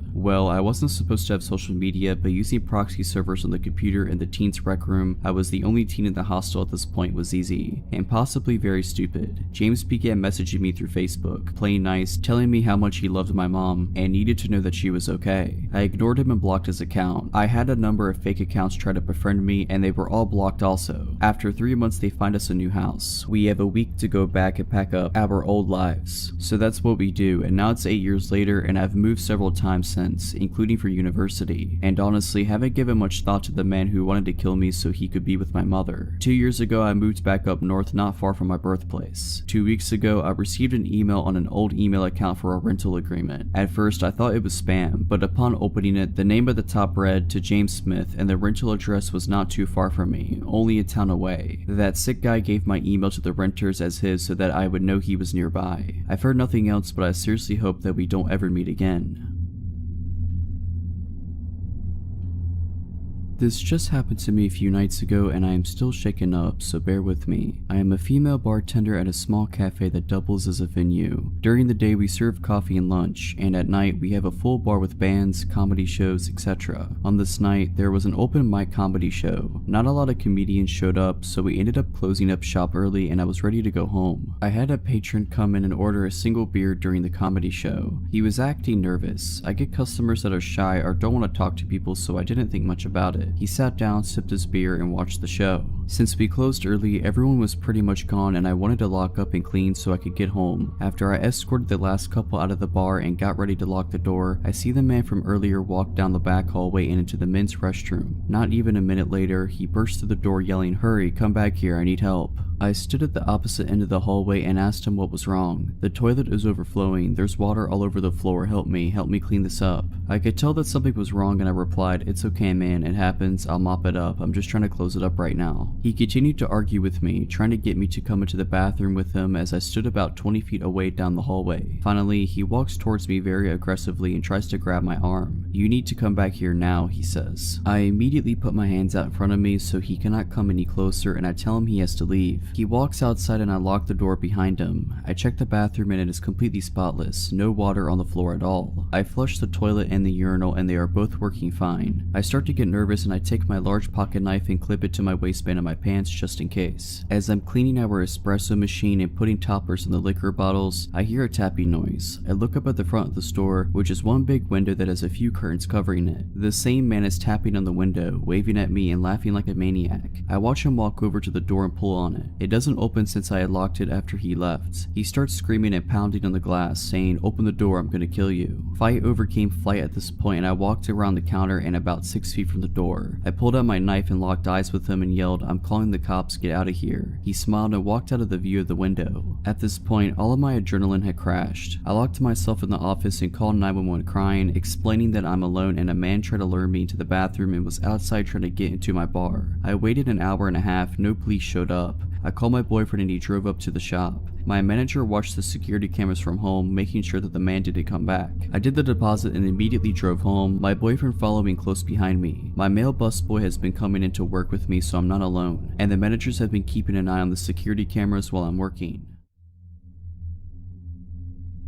This story happened more than 10 years ago when I was still a student. A bit of backstory. As with most students, I was always broke and had a few ventures apart from my part-time job to bring me extra money. One of them was house and pet sitting. I have always had a love for animals, so when this couple contacted me to ask to house sit for them for the last few days before they returned for their overseas trip, as the last sitter had bailed on them and their 6-month-old golden retriever puppy would be alone, I jumped at the opportunity. The fact that they promised to pay me the full 2-week fee for staying there less than a week made it just more appealing. Little did I know how bad it would turn out. I got the details, got the keys from the agent, and headed over to the house as it was already after 5 p.m. and almost dark, as it was early spring. I got to the house, which was a really nice place, but it bordered a not so good area that was and still is prone to crime, house break-ins, robberies, etc. The first 4 nights went without a hitch, watching movies, jacuzzi, and just generally enjoying myself. The owners would have returned on the 5th day, fairly late at night. I went over to check on the dog. I got a call from them at about 10 p.m. saying their flight got delayed, so they're going to stay in a hotel and do the 3.5-hour drive back the following morning, and asked if I could sleep there again that night, which was fine. I was already there and had my overnight bag still in my car. I called my dad to let him know of the plans, as I was still staying with my parents, and he specifically asked what the address was. I normally did not give them details like that because I was old enough to look after myself. I still believe to this day that probably saved my life. I eventually got to bed about 1 a.m. and it felt like I had only slept 5 minutes when I was awoken to a window breaking, and I could hear movement and what sounded like footsteps running down the hallway. The first thing I did was grab my phone and just hit redial. Thanks to my old Motorola phone, redialing was as simple as pressing one button, as my dad was the last number that I had called, hoping that he wakes up from the call. I then dropped the phone in between the headboard and mattress in case my dad picks up that he can hear what is going on. I had barely done that when the first guy stormed through the bedroom door. I could see a silhouette and he had a knife in his hand. When he saw it, he raised it and came at me. Now, one thing to those that are unfamiliar with South Africa and the crime, robberies and house invasions usually are very brutal and violent. People get murdered or tortured if they are in the slightest retaliate or don't cooperate with the robbers. Out of instinct, I raised my legs back when he came at me, and when he came within reach, I kicked both legs out as hard as I can. When I kicked and made contact with the guy, he completely lifted off the ground and shot into the wall. Luckily, the knife shot out of his hand as well. Before he got the chance to get up, I was on top of him, driving my right knee into his face and in return, his head into the wall. I knew that my life depended on it, so I put in some extra force. The guy dropped like a sack of potatoes, but before I could get up, I heard the sound of a pistol cock and I froze. It felt like all the blood drained from my body and I just became numb. He stood like that with the pistol against my head for probably less than 10 seconds. I did not move, and he eventually said in very broken English to get on the bed face down. I panicked, but thought if he wanted to shoot me that he'd already would have done so I did as he said. He threw a blanket over me, and I turned into a fetal position with my back against the wall, just so if they wanted to stab me that I had my legs and arms in front to protect my body. Now, by that time, I had forgotten that I had called my dad, and the guy that I had need is still down. I heard a third guy come into the room, and I could hear what sounded like Portuguese to me. I could not understand what they said, but I recognized it, as we used to go to Mozambique on holiday a lot, and that is the main language spoken there. The one guy tried to get the guy that I put down off the ground, while the others started to ransack the house, shoving valuables into a big bag. It was about at this time that I heard tires screeching and a car approaching at what sounded like Mach 2. The car skittled to a halt right in front of the gate, and I heard someone scream. It was my dad. The three inside the house panicked and ran out the back door and tried to jump the fence. My dad opened fire, shooting in their general direction. I grabbed the house keys and pressed the gate remote, and my dad called the police while he came in. I met him at the front door, and we walked out to the car to wait there for the police. It took them over an hour to get there, some excuse of no vehicle available. By that time, I had calmed down and started to look for the dog. I could not find her anywhere. I grabbed a flashlight from my dad and started scanning the surrounding yard, and as I got to the corner, I could see her laying on the ground. I got to her and saw she was dead. Later autopsies revealed she was poisoned, and the police found pieces of meat laced with poison near the fence. Poisoning is pretty standard practice in my country for dealing with dogs at a house or area that is targeted for a break-in or robbery. I was fuming and so sad. The police was also pretty useless and had a I don't give a crap attitude, and barely took our statements. By that time, it was starting to get light, and I retrieved my bag, phone, and locked the house as good as I can without touching anything, and drove home behind my dad. Only when I got home, I got the story from my dad's side. He said he answered my call, only to hear the shouting and what sounded like fighting going on, and when I did not respond, he flew out of the house and raced over. Luckily, he asked me for the address the previous night, and he knows the area well to know exactly which house it is. Now, my dad got there pretty quickly, and he said he stayed on the line the whole time, only hanging up when he stopped at the gate. My parents' house is about 6 miles from there, through a residential area. It's normally about a 20-minute drive. The call duration was 7 minutes and 13 seconds. I met the detective there later that day, gave my statement, they took fingerprints, etc., and the owners got back about the same thing. The rest of the day was a blur, as I came down from the shock and adrenaline. Now, that is not where the story ends. About 7 or 8 months later, I got a call from the detective telling me they caught the guys. The one that I had need apparently was the leader of the group. He had 4 counts of murder, I think 8 to 9 for attempted murder, multiple assaults, aggravated assault, over 100 house break-ins and robbery. I was shocked. The detective told me that if I had not taken him out first and fast that night, I would have definitely not gotten away so lightly. Now, this is also not where the story ends. 3 days later, I get another call from the detective saying that I should be careful, as he had escaped from custody and they have not caught him yet. I was not worried too much, as the robbery wasn't at my house and I had changed cars, so he would probably not find me. Also, I got my firearm license and carried my pistol on me 24/7. I did not hear anything after that until about 2 years later, when I saw the detective in the grocery shop. We started talking about the case, and she told me that he was killed during a home invasion. He broke into the wrong house, and the owner was waiting for him, pistol in hand. Shot him once in the stomach and one in the neck. This whole ordeal has made me more vigilant, heightened my situational awareness, and made me a little paranoid to double and triple check all doors, locks, etc. But I'm just glad that they were brought to justice.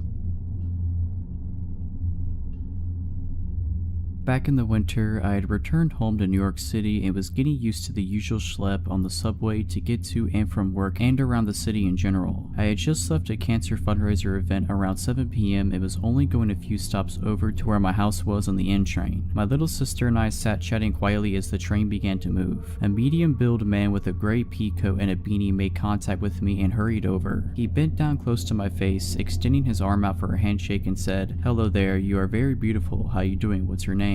I sort of just recoiled back, giving him a confused, "what are you doing in my personal space" kind of look, shaking my head in a clear disinterest to make his acquaintance. All of a sudden, it was like a switch flipped and his previously sweet tone turned to an ugly rage. "You think you're better than everybody? Get out of your clown." He screamed at the top of his lungs, and I noticed everyone turning and staring in our direction. "Screw you anyway." He made a waving off gesture while I kind of just sat there staring at him wide-eyed, wondering what he was going to do next. His entire stance was very aggressive. He then stopped screaming and to my surprise made a direct pass to try the exact same thing on my sister who was right next to me. "Wow, you are beautiful too, can I shake your hand?" And he reached directly next to me to touch her. I extended my arm and said firmly, "Hey, leave my sister alone and back up out of our space." This guy smacks my hand out of the way. Now he's fully pushed my buttons. I stand up and realize I'm about eye level with him, so he must have been around 5'9", maybe 5'11" at most. "Don't touch my sister," I said, and I was officially heated. This part is a blur as I don't remember what he said when he pushed me and we began to scuffle, but I landed a very sweet uppercut on his jaw. This enraged him and he had me on my back within seconds, kicking me and screaming, "I will kill you." After what felt like an eternity, 2 good people of the subway had run up behind me and grabbed him off of me. I heard one guy say, "Leave her alone, dude," and when I looked up I saw several horrified passengers staring at us as we engaged in a full-on brawl. Adrenaline was pumping through my veins, so everything was bright and my vision was pinpoint and I felt numb. The conductor said something over the speakers about holding the train at the platform, and I stood there shaking as the guys threw him onto the platform and made a barrier between the platform and door as he attempted to get back into the car, clawing at the air and sputtering curses at me, staring me dead in the eye.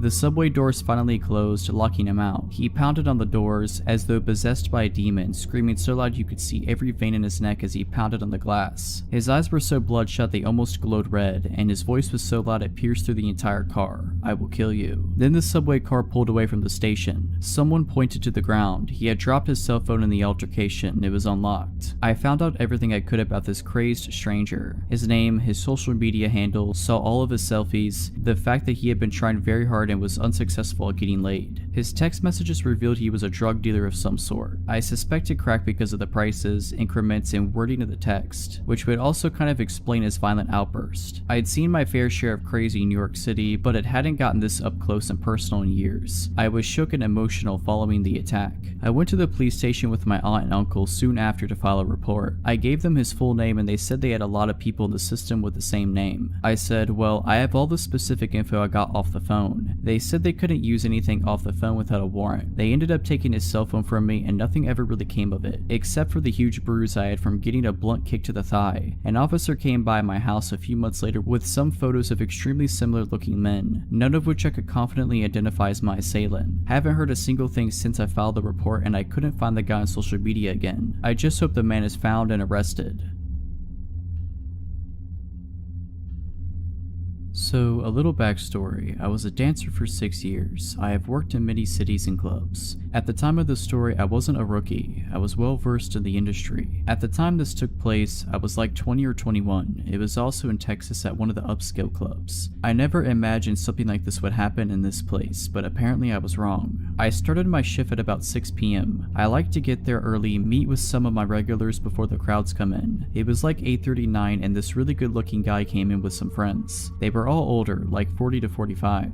I grabbed some of my hustle friends and we went and sat with them. It wasn't hard to convince these guys into a VIP room with a bottle service. But this is where it kinda gets weird. The guy I was talking to wanted a separate room for just us. I thought maybe because his friends seemed rowdy and wanting to party hard, he wanted to have a more relaxed area. I wasn't complaining because this meant I wouldn't have to share my cut of the room, so stupid me saw dollar signs and went with it. We get some mixed drinks and shots. Now a lot of the guys that come into strip clubs really want to let loose and brought drugs as well. These guys had just about everything besides crack, meth, and heroin. I was definitely a party girl at the time too, so yes, I partook in some of these. So at this time, we were all hanging out in one room together. I took a little hit of coke off the back of my hand and continued drinking. After we were all hyped up and ready to party, my guy pulled me into the other room. This guy was like 6'4", obviously worked out a lot and was attractive. I, on the other hand, without my heels was 5'6" and was like 120. I sat down in his lap and I started talking to him and laying down my moves to get him to empty his wallet basically. We were having a really good conversation and my bouncers were really good about checking up on the girls in the rooms because they were pretty secluded on the second floor. After about 20 minutes of talking, something snapped and all of a sudden he literally put his hands around my neck, lifted me up and slammed me against the back of the couch. The couch backs were tall and padded, so it wouldn't have been heard on the other side plus with all the music. I was literally frozen in fear. After almost 3 years of dancing, I had never been in this situation. He started calling me names, spit in my face, and his grip on my neck would get tighter when he would feel me take a deep breath like I was going to scream. Luckily, there were also VIP rooms across the large overlook and a bouncer noticed me kicking and flailing. I faintly remember, like all the bouncers, running into the room. They had to pry me out of his hands. When I was finally back sitting on the couch, they had him on the floor outside the room and his buddies acted like they didn't even know him. My manager grabbed me and carried me like a baby to the dressing room, asked me if I needed any medical. I said no, I was just really shaken up.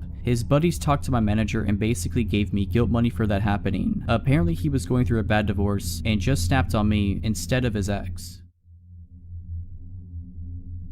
When I was 18, I was living in a small town. I was friends with rowdy skaters around and they helped connect me with this dude who sold weed. He was 29 years old I think at the time. He gave me pretty good deals and lived nearby. I wasn't driving at the time so this was convenient for me. His name was Max. Max had always struck me as a weird dude. We had normal weed buying interactions that never lasted more than 10 minutes. Buy some weed, maybe smoke a bowl, that's it. He'd often tell me he could drop it off at my house but I never let him because as I said before, he was weird. I wasn't afraid of him, but was definitely aware that his offers to deliver to me were weird. One day in May of 2018, I was invited to a bonfire by the same rowdy skaters that introduced me to this guy. I had no idea he'd be there, nor was it important to me at all. I brought the guy I was dating at the time. I said hey to everyone including Max. We stayed for a couple hours and some of them played some music on their guitars. Nearing the time I was leaving the bonfire around 11 PM, Max was getting upset about something and threw his guitar into the bonfire. I didn't know what he was angry or upset about and paid no mind to it. This happened as I was leaving with the guy I was dating. I went to bed and woke up to paragraphs on paragraphs of crazy texts from Max ranging from 1 AM to 5 AM. Like a constant stream of texts stating things such as, you know how much I loved you, you are cruel. He would go back and forth between saying, I would give you the world if you'd let me, and you really do deserve him though. He said really scary things like, you are a predator and should be snubbed out, just wait, and you are stuck, I will either love you or hate you to the fullest extent my powers behold. Right now I pray the worst death on you and that guy you're with. To top it all off, he said, losing you is like losing a mother to me. He told me to tell him I never loved him and that I wouldn't hear from him again if I did. So that's what I did. I said, I never loved you, do not message me again. I left it at that. I didn't get a response nor did I care to get one. Max had never expressed any romantic interest to me, asked me out or anything. This was all out of nowhere and he was 11 years older than me. I was barely 18. That night he cut his long hair off and posted photos naked on Facebook, curled up in fetal position talking about being a statue of shame. It's as if he had a breakdown, but I had no intention of causing that and didn't think I would even offend anyone by bringing this guy I was seeing. Everyone else seemed to like the guy that I brought. About a week later, Max texted me pretty late at night and asked if I had seen the flowers he spread along my sidewalk, saying that he stole every flower in the vicinity of my neighborhood that night. I asked how he knew where I lived and said, I hadn't seen the flowers so he must have had the wrong house. I also told him he shouldn't do that as I never felt anything for him and so on. He told me that he had heard I lived on the same block as another one of the skater guys I had and he wasn't wrong. The skater guy I lived by was on the other side of the block and I never walked that way so I never saw the flowers. I blocked his number and didn't hear from him again for weeks. Weeks later I woke up after a rough night and there were loads of flowers on the sidewalk right outside my house along with a little bouquet at the top of my walkway. I was pissed. I wasn't scared yet and stupidly I unblocked his number and texted him asking why there were flowers outside of my house. house. This confirmed that this indeed was where I lived. I still to this day feel so stupid for texting him and making it known that after weeks he had found my house. He responded saying, sounds nice, that was me. I blocked his number again. About a week later, I was out of town and my roommate texted me a photo of a heart with a peace sign inside of it and my name written under it, drawn in chalk outside our house. When I got back into town, I went to the courthouse and began the process of getting a stalking order against him. When I left the courthouse, I went to Max's work and told him he needed to stop this behavior and that he was stalking me. He looked me in the eyes with no facial expression and said, "If you don't leave, I am calling the cops." I got angry and said loudly, "Call the cops, I was just talking to them about you," and left his work in a rage. Soon after this, I began driving again. I once drove by him and he noticed it was me. The next day, I woke up with my car covered in flowers. I presented my case to the judge and she put the stalking order in place. He was served with it by police officers and I thought that was that and he wouldn't be bothering me again. I was wrong. After the stalking order was served, he made several other chalk messages on my sidewalk, left random gifts for me like chalk, and beheaded my little pony heads on beer bottles. I always brought these things to the police station, but they said I needed to catch him doing it, take a photo or get a security camera. So I got a security camera and really hoped I would catch him. It turned out my security camera was stupid and I couldn't just watch the videos it took but had to skip through second by second by hand. It was an impossible task. I was terrified of leaving my house at night at this point. I never had my curtains open anymore and I was so frustrated that my livelihood was being taken away from me. Ultimately, I unblocked his number in hopes that he would text me directly violating the stalking order, and after a few days, it worked. He sent me a weird text saying, "Forgive me, we are charming, this is harming, let us try again." By now it's September of 2018 and he finally goes to jail. He is facing up to a year in jail and has to stay there until our court date. I finally start calming down. I am able to go outside at night, even if just to get into my car. I let myself have my curtains open sometimes. I am starting to feel alive again. Right when I start feeling secure in my small town life again, someone posted bail and he was released after only 3 months in jail, and I went back to living in fear. We still had court dates coming up and I was optimistic that he would serve more time for ruining my life for so long. His lawyer kept pushing the court date back to gather evidence, and after about 6 months of pushing it back, the state decided he wouldn't do anything more and closed the case basically. I had moved out of town 3+ hours away at this point, so he didn't actually have an option to continue this behavior. Living in this new place, I feel safe. I can walk at night and I don't have to have my curtains closed all the time. It's been over a year since they decided to close the case. About a month ago, he began responding to my friends' Instagram stories. Friends that live here in this new town, telling them how fond he is of me, etc. I have always had him blocked, but my Instagram isn't private, so he must have found them that way. I have since changed my account to private and he hasn't messaged any more friends of mine. I refuse to be fearful now, the way I was then. He will never find where I live or where I work now. However, my life is forever changed after this experience. I will always be more aware of people and their weird energy. He ruined my life for a year and I truly wish he had gotten that time in jail. He deserves it. So a 19-year-old female, was at a house party a couple days ago. I only really knew a couple of people there and it was packed. I hung around with my 2 friends there for a while having some drinks. After a while, my friends went into this room that everyone was hotboxing. I didn't go because I really didn't feel like drinking and being stoned at a party where I barely knew anyone. So I just mingled for a bit, then went on my phone talking to my other friends. I noticed this guy that keeps staring at me up and down and instantly felt my stomach sink. I instantly had a bad feeling about the guy. I looked back down at my phone and sent my location to my friends, just letting them know where I was because things were changing from feeling chill to sketchy. There were a bunch of cans of soda in the kitchen, so I got up to grab a Sprite instead of having any more drinks. As I'm there, the same guy that kept looking at me comes in and started trying to get me to take this drink in a red Solo cup. I was like, nah, I have a Sprite, thanks though. He kept trying though, and I was getting annoyed because he kept being super pushy about it, and I'm pretty blunt, so I just said, look, I don't want your drink or your company, and walked away. I thought that'd be the end of it and pushed it to the back of my mind as one of my friends came out from the hotbox room stoned and happy. We hung out some more and my friend wanted a cigarette, so I went out on the balcony with her. As we're there, she put her cigarettes on the ledge, and as she's talking gibberishly, her arm pushed her cigarettes off and they fell down into the yard. I was gonna go downstairs and outside with her to get them, but she told me she had to grab something from her car anyways and that she'd be right back. I decided just to wait there for her. I'm on my phone and hear the door open, and I expected it to be her. As I'm about to say, that was quick, I spin around, and now I'm face to face with that guy from earlier. He just grabbed my face and kissed me, and I pushed at his chest and said, "Dude, did you not hear what I said?" He proceeded to say something in Spanish. I can't speak Spanish, but I could tell it was Spanish. I told him to screw off and went to push past him to go back inside, and he proceeded to push me up against the wall outside and try to kiss on my neck. That's when I pushed him away as hard as I could, but he then let go of my wrist and grabbed my throat hard while maintaining eye contact and smirking at me the whole time. Just when he used his other hand and grabbed my butt, my friend came back from getting her cigarettes, poked her head out, saw what was happening, and she tried to intervene, but he pushed her with his other hand. I heard her say, "Oh nah." She grabbed the closest guy to the door from inside and brought him out. Random heroic guy from inside then grabbed the crazy throat grabber, putting him in some type of hold, and started screaming at him. He got kicked out, pretty sure someone punched him in the face too. Everyone was super apologetic and said they didn't even know that guy and weren't sure who he even was. I wasn't about to call the cops or anything because I didn't want to get the party busted, but I went to the bathroom and immediately broke down crying. Called my friends. My friends here weren't sober enough to drive, and they came to get me. I have a couple finger mark bruises on my neck still, and I'd hate to think of what would have happened had my friend been distracted by something and not came outside when she did. All I know is I'm not going to a party where I barely know anyone anymore. That was scary.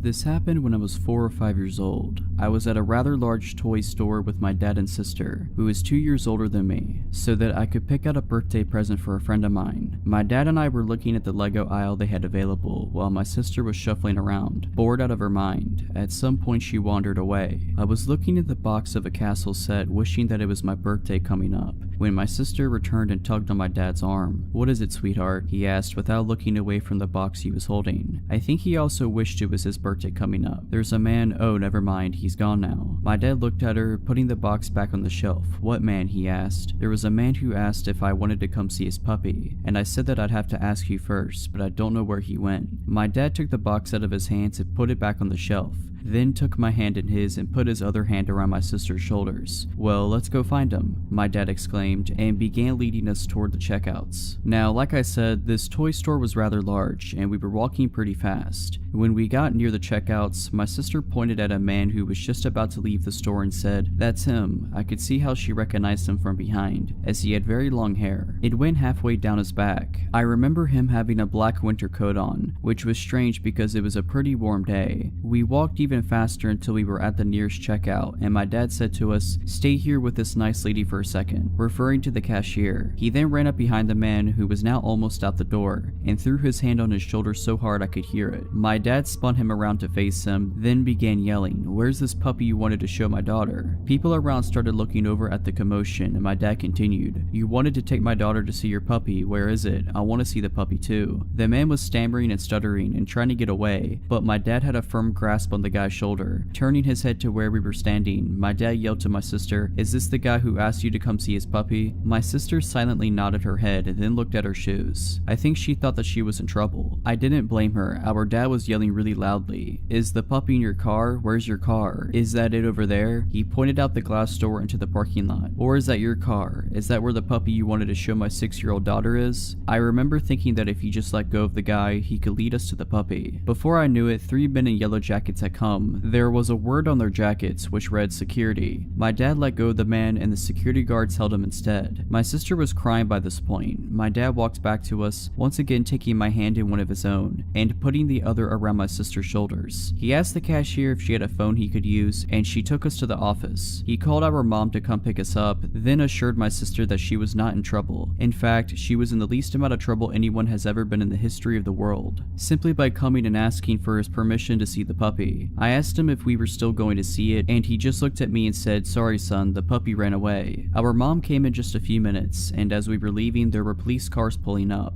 "Are they gonna help find the puppy?" my sister asked my mom, but she said no, they're here for something else. After a while, I remembered this incident and recently asked my dad about it. Apparently when the cops searched his car, they found rope, duct tape, a knife, pliers, and a hacksaw. My dad and sister testified at his trial, and the guy got 20 years.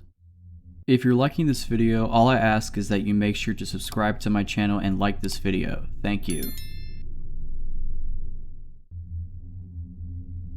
This story dates back to about a year and a half ago when my daughter was around 4 months old. I'm 26 years old. I had just moved with my then SO to a dangerous part of town, but the street we moved to wasn't too bad. Everyone knows their neighbors and everyone seems to get along. Well, since everyone in the neighborhood chats with each other, one of my neighbors warned my SO and I about a homeless woman that parks her van on the street and harasses everyone who walks by her car, and to try and avoid her as best as possible. Side note, parking in this town is street parking only, no reserved parking spots. This'll have significance later. I thought, that's one small downside of living here, along with the street parking. Not that big of a deal as long as I avoid her, right? Wrong. So the next day after our neighbor's warning, after returning home from a long day at work and picking up my infant daughter, homeless lady, really slender, wearing what appeared to be newish clothes, breath reeking of something foul, is walking up to the left side of the sidewalk screaming up a storm at these teenage kids who look terrified. The teenagers aren't engaging her, just keep walking and looking at each other with uncertainty. I stay on the right side of the sidewalk even though I knew I'd have to cross the small street to the left where my apartment was located. My daughter wakes up from her nap in my arms and begins to coo. Homeless lady spots me crossing the street with my purse, work bag, my baby, her baby bag, and decided it's a good idea to come up and chat me up about her conspiracy theories as I'm walking up to my apartment. Fine, no big deal. At least she's not bothering the kids anymore. Then as I'm fumbling to get my keys to open the gate that leads to my complex, she asked for money. I told her the truth, I'm sorry but I don't carry cash on me. All the while trying to hold onto my baby, find my keys, hold my bags. Her response, stuck up lady. And then she continues muttering under her breath, which I must repeat was bad, and starts harassing more kids down the block.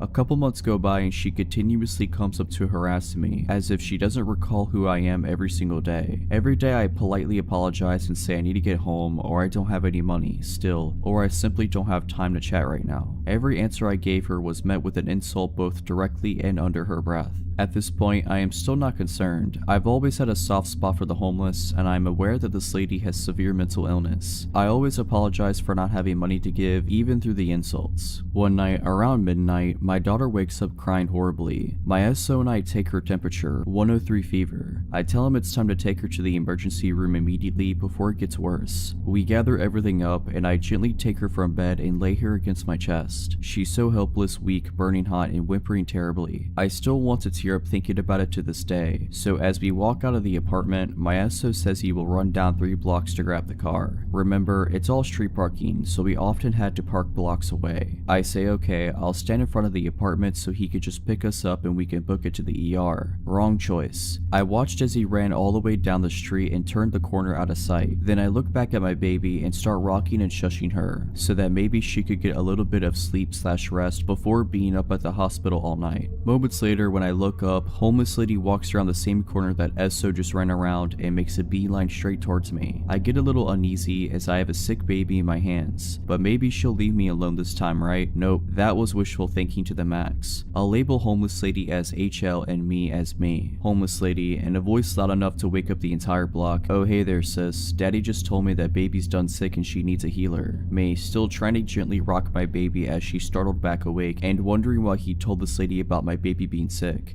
What? Sorry? Homeless lady, I'm a healer. My mama and I have been healers since birth. Give me that baby. Me, still trying to give her the benefit of the doubt, knowing she's mentally ill. Sorry, I'm waiting on her dad to bring the car around so we can take her to the hospital. Can you keep your voice down? She's trying to sleep. Homeless lady, nah girl, I'm a healer. Didn't you hear me? I done said I was a healer. You know what a healer is, don't you? Give me that baby. Now at this point, she reached out and put her incredibly dirty hands on my daughter's leg/foot and wouldn't let go. Me, excuse me, let her go now. Homeless lady, give me that baby. Me, she's very sick, you're waking her up. Stop. Her, let me heal her. Me, if you don't let go right now, I will kill you. It was at this point that she and I locked eye contact, and her facial expression was what I can only describe as the most terrifying, evil look a person can give, with her eyes and smile widening with every passing second. She then broke out in a laugh so loud and terrifying that I can't believe I didn't piss myself. By this time, my daughter was crying hysterically. My internal dialogue went something like this. Where is SO? I'm gonna have to set my sick infant daughter on the ground and beat this lady up just to get her to not kidnap my kid. It also crossed my mind that if I did that, I'd probably be the the one arrested. Like a Hail Mary, my SO comes around the corner in the car and I reiterate to the lady that my SO is now here and if she doesn't stop harassing me, I will kill her. This finally struck some chord inside her brain and she took off running down the street, cursing profanities very loudly. My daughter's cry has me in tears too after being yanked so hard by this lady. I still wonder what could have happened if she yanked hard enough to take my sick daughter. My SO ended up admitting that he felt bad for her, so he told her that our baby was sick and even struck up a conversation with her about it. All the while his daughter and I were waiting outside past midnight alone in a bad area for him. Needless to say, he's now my ex. He even later laughed about the entire thing and told me I was exaggerating and she was harmless. He also still struck up regular conversations with the woman after that anytime he'd see her, and it infuriated me. I don't think anyone who would have seen the look in this woman's face would label her as harmless. She looked very much like she was ready to harm.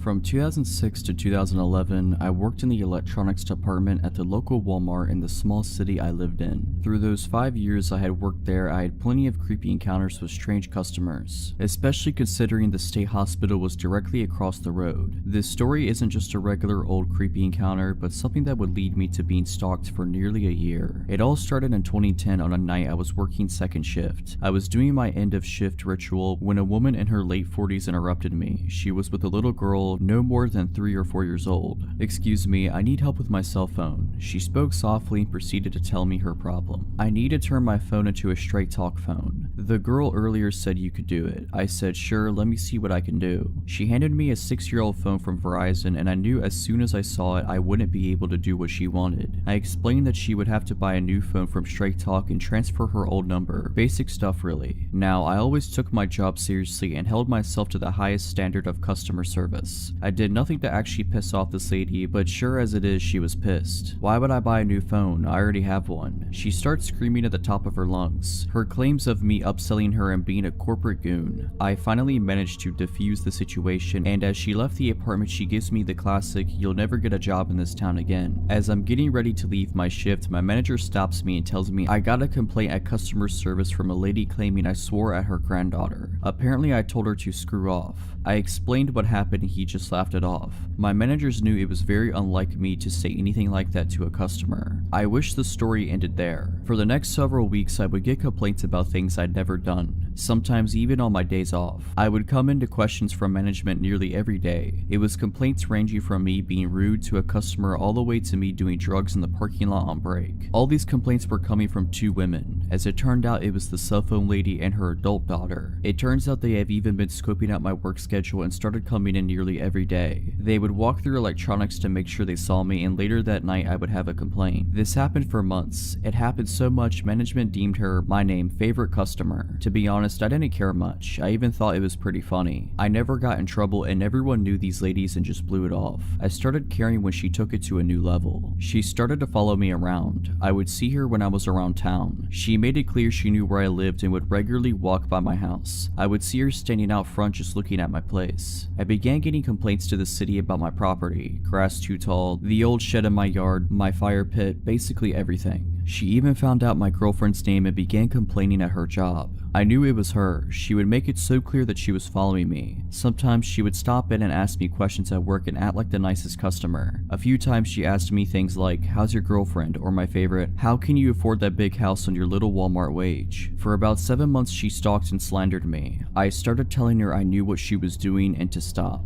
But she played it off. I couldn't report her. She never once threatened me. She was just making my life hard. By this time, everyone in my life knew about this woman. One night, I'm grabbing dinner with my friends from work and we're joking about it when someone says, "What if you just counter-stalk her?" At first, I thought it was a terrible idea, but this convinced me it would work and they would all help me. So we hatched a plan. It went as follows: find her job, find her name and address, make complaints in the same manner as her, find out all the rumors she told about me, make it clear that we know, show her that we have numbers.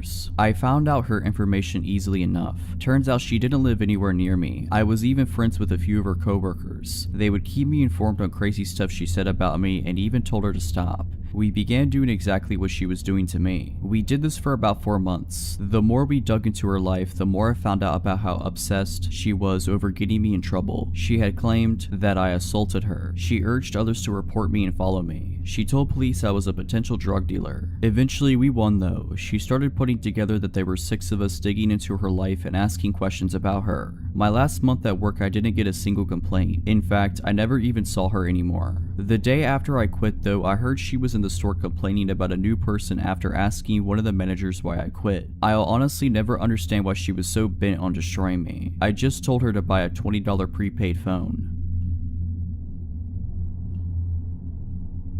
I work about a mile from my house, in a pretty small town, 100,000 people-ish spread out. I grew up in one of the largest cities in the States, so living here has been a bit of a culture shock. It's very easily accessible by walking, so I never drive. About half a year ago, I finished work around 1 AM. Nobody is really out past 8 PM here. A huge shock coming from a big city, so the park I walked through was utterly deserted. I live in one of the safest countries in the world, not America anymore, so it's easy to forget just how vulnerable I still am. I honestly didn't feel uncomfortable at any point in my walk until I rounded the corner past some basketball courts nearby my house. I was still about 2 minutes away from home, and this stretch of my walk was completely dark. The moon was massive that night. While I had welcomed its light at the beginning of my journey, in the absence of streetlights, it actually made things look pretty eerie. I had walked this path hundreds of times, but tonight something felt off. I'm not a fearful person in any sense of the word, but I was really on edge suddenly. Then I saw it, a van in the parking lot next to the courts, with its side door open. I picked up my pace and kept an eye on it. There are usually cars in that parking lot. I live in a tourist town, and backpackers often stay in their vehicles to save money. I'd never seen one with its door hanging open like that in the middle of the night though. I was so focused on the van that I missed the man walking out from the trees near the courts, until he was a mere 30 feet behind me. He was walking fast, and there was little doubt that he was heading straight towards me. I was at a loss for what my next action should be. Screaming wouldn't do much. I was still too far away from any residences. I usually carry a glass water bottle with me for protection. We have very strict laws on weapons, but had left it at work that night. My phone was dead. Everything I knew better than to do, I'd done. I hesitated running on the off chance that he didn't mean to act sketchy. I also knew I couldn't outrun him. I saw a little dark blur darting across the library parking lot at the back of the courts. It didn't even register to me what it was. The whole situation was so surreal. The guy was behind me now, and judging by his footsteps, he hadn't veered course. I quickened my pace, felt out my keys in my purse, and slipped them in between my fingers. I heard a slight jingling noise, and everything suddenly made sense. The blur was Apollo, the large black cat that often walks me home on the stretch after the park. Tonight, he was doing that weird cat run, where they get really low to the ground with their ears back. I had an impression that he was angry, but he was moving too fast for me to see his face properly as he rushed past me. I kept walking, but the heavy footsteps were retreating now. I didn't dare look back, and kept moving forward quickly. Apollo was suddenly by my side, still staying low to the ground and stopping every few feet to look behind him and hiss. Then he would do that weird cat run to catch up with me. He walked the whole way home with me, as he had done so many times, but I'd never seen him act like that. As we neared my gate, he visibly relaxed and flopped on his back. I coaxed him inside the gate before giving him some massive hugs and head bumps. I stopped walking home by myself at night and still saw my sweet little cat friend often. I never saw him behave that way again though. Apollo moved away 3 months ago. I still miss my little buddy and often think about how strange that night was. I wish I'd turn around to see him chase the guy off. I've heard so many stories about dogs protecting people, but rarely about cats.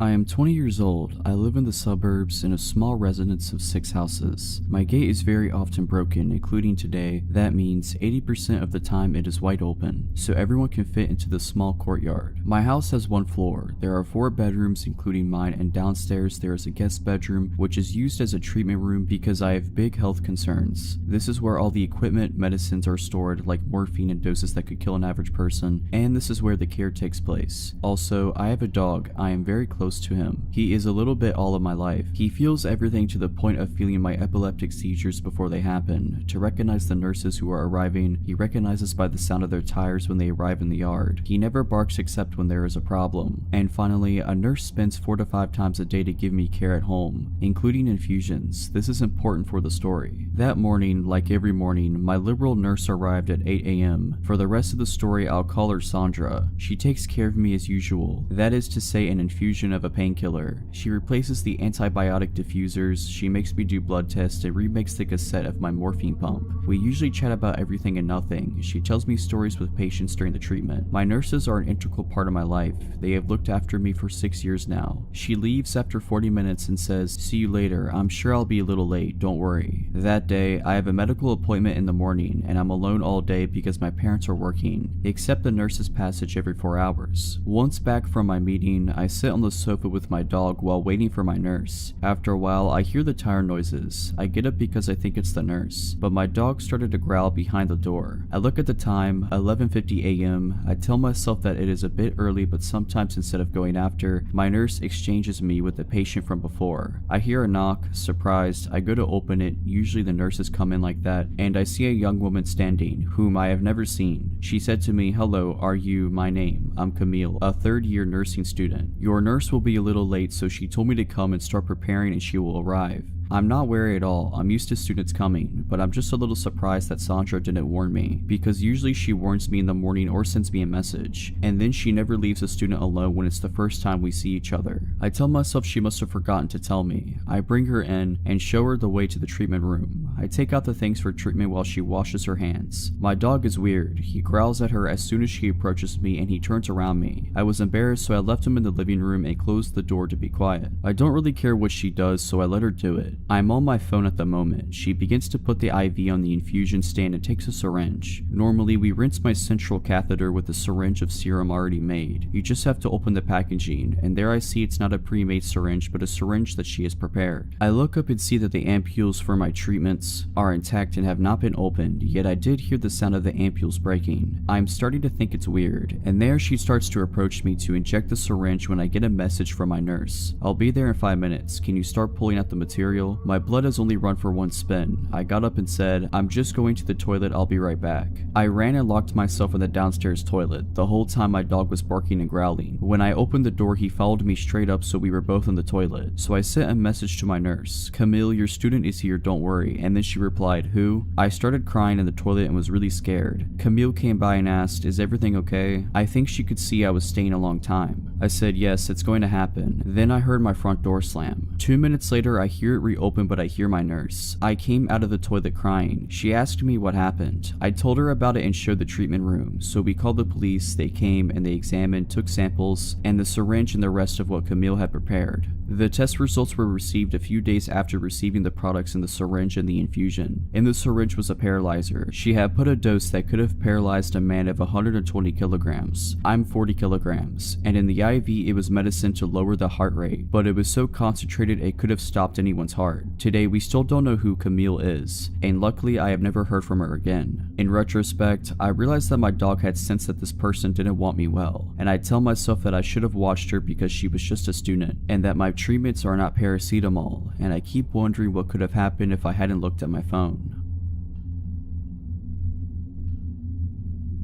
This happened about a year ago. There were so many terrible factors working against me that night. I am astounded I got away, at least physically. This all begins when I'm at my friend's apartment, who lives in a really rough part of town. In a series of poor decisions, that night I decided to get belligerently drunk and take a few pills of whatever knows what. I know, safe to say, after a solid night of partying, around 4 a.m. I was not in the right state of mind. My drugged brain decides that instead of staying the night at my friend's apartment like I normally would, I wanted to Uber back to my own apartment. My friend's apartment had 2 separate entrances / exits to the building, one in the back unlit parking lot of the building and one facing the street. They had 2 sets of keys for each door, and I only had keys to the one in the back of the apartment. Since my Uber would obviously arrive at the street and the door in the front of the building locks itself behind you, I exited this way when the driver was soon to arrive. I'm not paying attention to my surroundings at all in this state, despite the fact that there was literally a bullet hole in the front door I just came out of. Not good. I remember checking to see what car I was getting picked up in, and was only able to pick out the fact that it was a black sedan. Soon after stepping outside, a black sedan pulls up to the curb and starts rolling down the window. So I step forward. Before this man even spoke, I could feel something was wrong. He had an expression like he was tearing me apart with just his eyes. After seeing that look, it gave me a new meaning to the word predator, to describe a criminal, because I then knew what it felt like to be prey. He basically barks at me, "I'm your Uber driver." This was the second red flag that somehow made its way through my brain. brain. Normally Uber drivers just roll down the window and say your name. I think I just stared at him for a second, my brain slowly piecing together the situation I was potentially in, and I ask him, "What's my name?" He immediately is enraged and starts screaming about how he doesn't have time for this and just get in the car, etc. I don't think I've ever sobered up so fast in my life. I'm completely panicking. Obviously this wasn't my Uber. Quickly checking the license plate, I immediately see it's not a match. Meanwhile, this guy is still screaming at me and I have absolutely no idea what to do. If I bolt in either direction, this guy could easily outrun me or have a weapon. I'm also pretty sure at this point that if he's trying to nab a random girl off the street, he must have a weapon of some sort. I can't run back into the apartment door right behind me since it locks behind you, and I don't have the keys nor the time to unlock it. Running towards the back door would do nothing as well, as he's idling right by the mouth of the driveway towards the back parking lot, and again I would have to take the time to find the right keys and get in. If I screamed, I'm not exactly in the type of neighborhood where someone would try to be vigilant, and I could still hear the music radiating from my friend's 3rd floor apartment. I knew they wouldn't hear me. Also, it's 4 AM and absolutely no one is around. It was the absolute worst feeling I've ever felt in my life. Everything in me wanted to run, but I felt that if I did, it would be the end of me. But if I kept standing there, staring in shock at this screaming man, the result would be the same. From when he started screaming at me to this point, I'm guessing only 20 seconds has passed by. Just as he's looking like he's getting ready to get out of the car, another black sedan pulls up right behind him. Checking the license plate as quickly as I can, I realize it's my actual Uber and make a full sprint to the car, really only like 6 steps, and throw myself in, screaming at my real Uber driver, "What's my name?" The poor dude looks terrified but responds with my name quickly, to which I reply, "Get me out of here, that man is trying to kidnap me." If I was in this Uber driver's position, I think I would be too shocked to react as quickly as he did. But my dude flew out of there, offered to call the cops for me, which I declined and now regret, and then walked me to the front door of my apartment, ensuring I got inside safely. Truly an incredible human being. You can rest easy knowing he got the fattest tip my college student bank would allow for, although he deserved much, much more.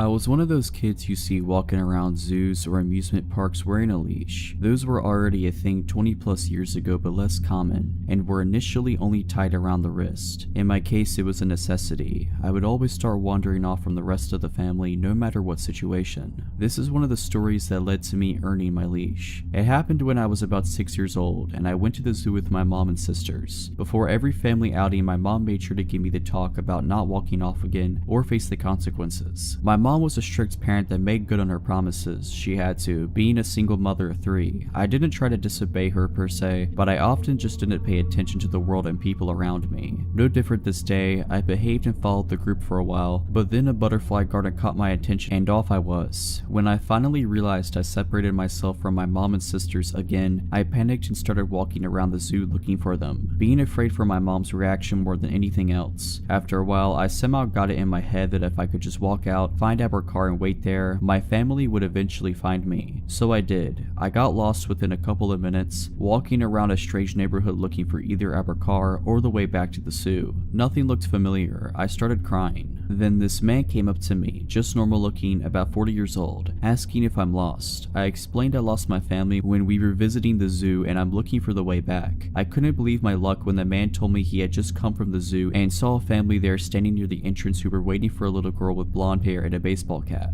But it was still a few blocks away, so he proposed I walked with him to his car and we could drive the rest of the way back. Just the mention of his car finally made me hesitant. I told him I wasn't allowed to get in a car with strangers. My mom would be mad. He then said something like, "That was true, but I looked smart enough to know that if I could trust someone." Don't remember the exact words, but something like it. Also, he added, he spoke to my parents earlier when they were looking for me, so he's not a complete stranger. That didn't seem right. I asked him if he really talked to my dad, who had died a year before, and when he said he did, I broke down crying uncontrollably. I still didn't understand the situation I was in. I was just really confused about everything and scared of how angry my mom was going to be after all this. Finally, my crying caught the attention of the security guard of a parking building we were standing next to, asking if there was something he could help with. The guy stepped aside with the security guard and started explaining the situation, but made it vaguely sound like he was my father and we were looking for his wife. The security guard seemed to believe him, pointing us in the right direction towards the zoo. The man thanks the security guard and proceeds to take my hand to walk away. The security guard takes a last look at me and asks me, in a comforting, friendly adult to child kind of way, why I'm still crying. I tell him that my dad is dead. He looks really confused for a few seconds and then asks if the man is not my dad. I tell him again, no, my dad is dead. In a split second, his whole face and posture changes and he turns to look at the guy, who's trying to explain he never actually said he was my dad, that the security guard must have misunderstood and he was just helping me find my mom. The security guard said he appreciated the man's help, but he would take me out of his hands now, and the guy immediately took off. I don't think there was much else the security guard could have done. I explained the whole situation, and after making a phone call, he walked me to the entrance of the zoo, which was just around the corner from the parking building, and from there we were brought to the security's office where my mom and sisters were already waiting. I feel extremely lucky for the security guard being at the right place at the right time that day, and very grateful for the extra second of time he took that could have made all the difference.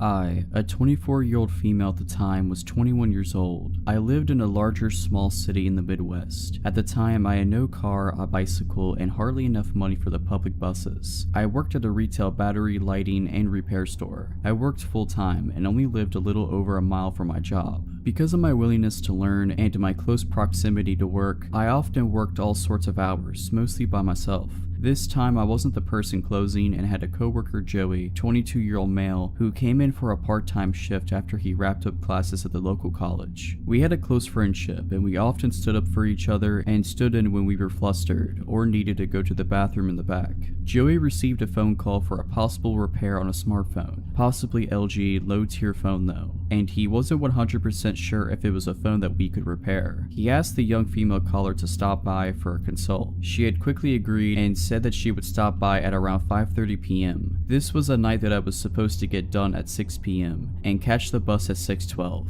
It was a windy, drizzly, early fall night. I remember this because I had my bike with, and it became my anchor that night. A little before 6 p.m. this frantic, terrified, bawling 19 to 20-something-year-old woman came into our tiny shop. I was at the counter, switching out aging price tags and general store maintenance. I looked up at her, confused and willing to help. She looked me deep in the eyes, asking if Joey was here. At the time, he was using the tiny bathroom in the back, so I had to step in and help out any customers. I told her that he was currently busy and that I was willing to help her. She handed me her smashed cheap phone very timidly. My customer service skills couldn't prepare me for what she was going to say next. She quietly told me that her boyfriend, who was out in his red mini truck in the small front parking lot, had gotten angry and smashed her phone when she tried to call her sister that afternoon. I took the backing off of the phone and tried to research the model for any possible screen repair. No results found. I tried to hand her back the destroyed phone and she pushed it back into my hands with a pleading look. Then the honking commenced. There was this light drizzle outside, so our front glass door was covered in beaded drops and was slightly fogged over. I couldn't see who was honking out there. I told her again that I couldn't help and for her to try our cell phone repair competitor down the road. The tears started to really flow down her cheeks and I was freaked out at this point. She kept throwing glances behind her and the honking would not stop.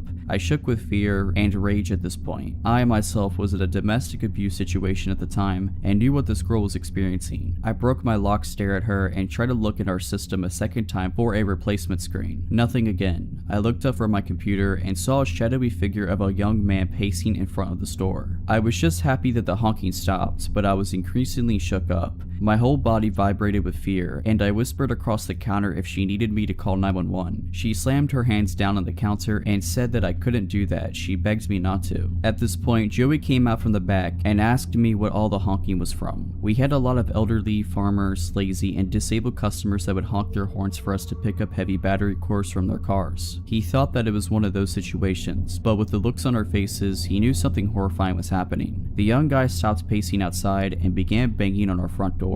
Joey took the girl's phone from my hands and said for me to go in the back and lock the back employee-only doors. I did what I was told and grabbed my bag, my bike, and my jacket. I looked at the clock in the back and it read 6:14. I spent 15 minutes with this girl, both of us feeling like trapped animals. Joey did bodybuilding during his free time and was a gentle, non-confronting, short but stocky guy. I was a short, obese, kind lady that would respond either of two ways, like a doormat or ready to stand my ground. I knew that I couldn't fight a customer and neither could Joey. Not because of physical reasons, we'd lose our jobs and we had no idea what to do. The young guy threw the door open and the wind kept the door open. He had this manic, hateful look about him. A total predator he was. He was slim but muscular, early to mid-20s, and was soaked by the rain. He took the broken phone off the counter and took the girl in tow. He hurled insults at us, and I gave the girl a pitied look. He slammed the door back shut, and both Joey and I stood in absolute silence. He snapped out of it and ran to the front door and locked it. I told Joey to call our manager from our store landline and stood around while he did. I noticed that the guy had moved his truck to directly in front of our door. He was watching us from his truck, watching us behind the counter as we were on the phone with our manager. I had to leave to get home. The last possible bus came at 6:42, and I couldn't pedal my way home in the weather and all the circumstances that had just occurred. The time was around 6:18, and I just needed to cross the busy highway and down the sidewalk by 1/8 of a mile to the nearest bus stop.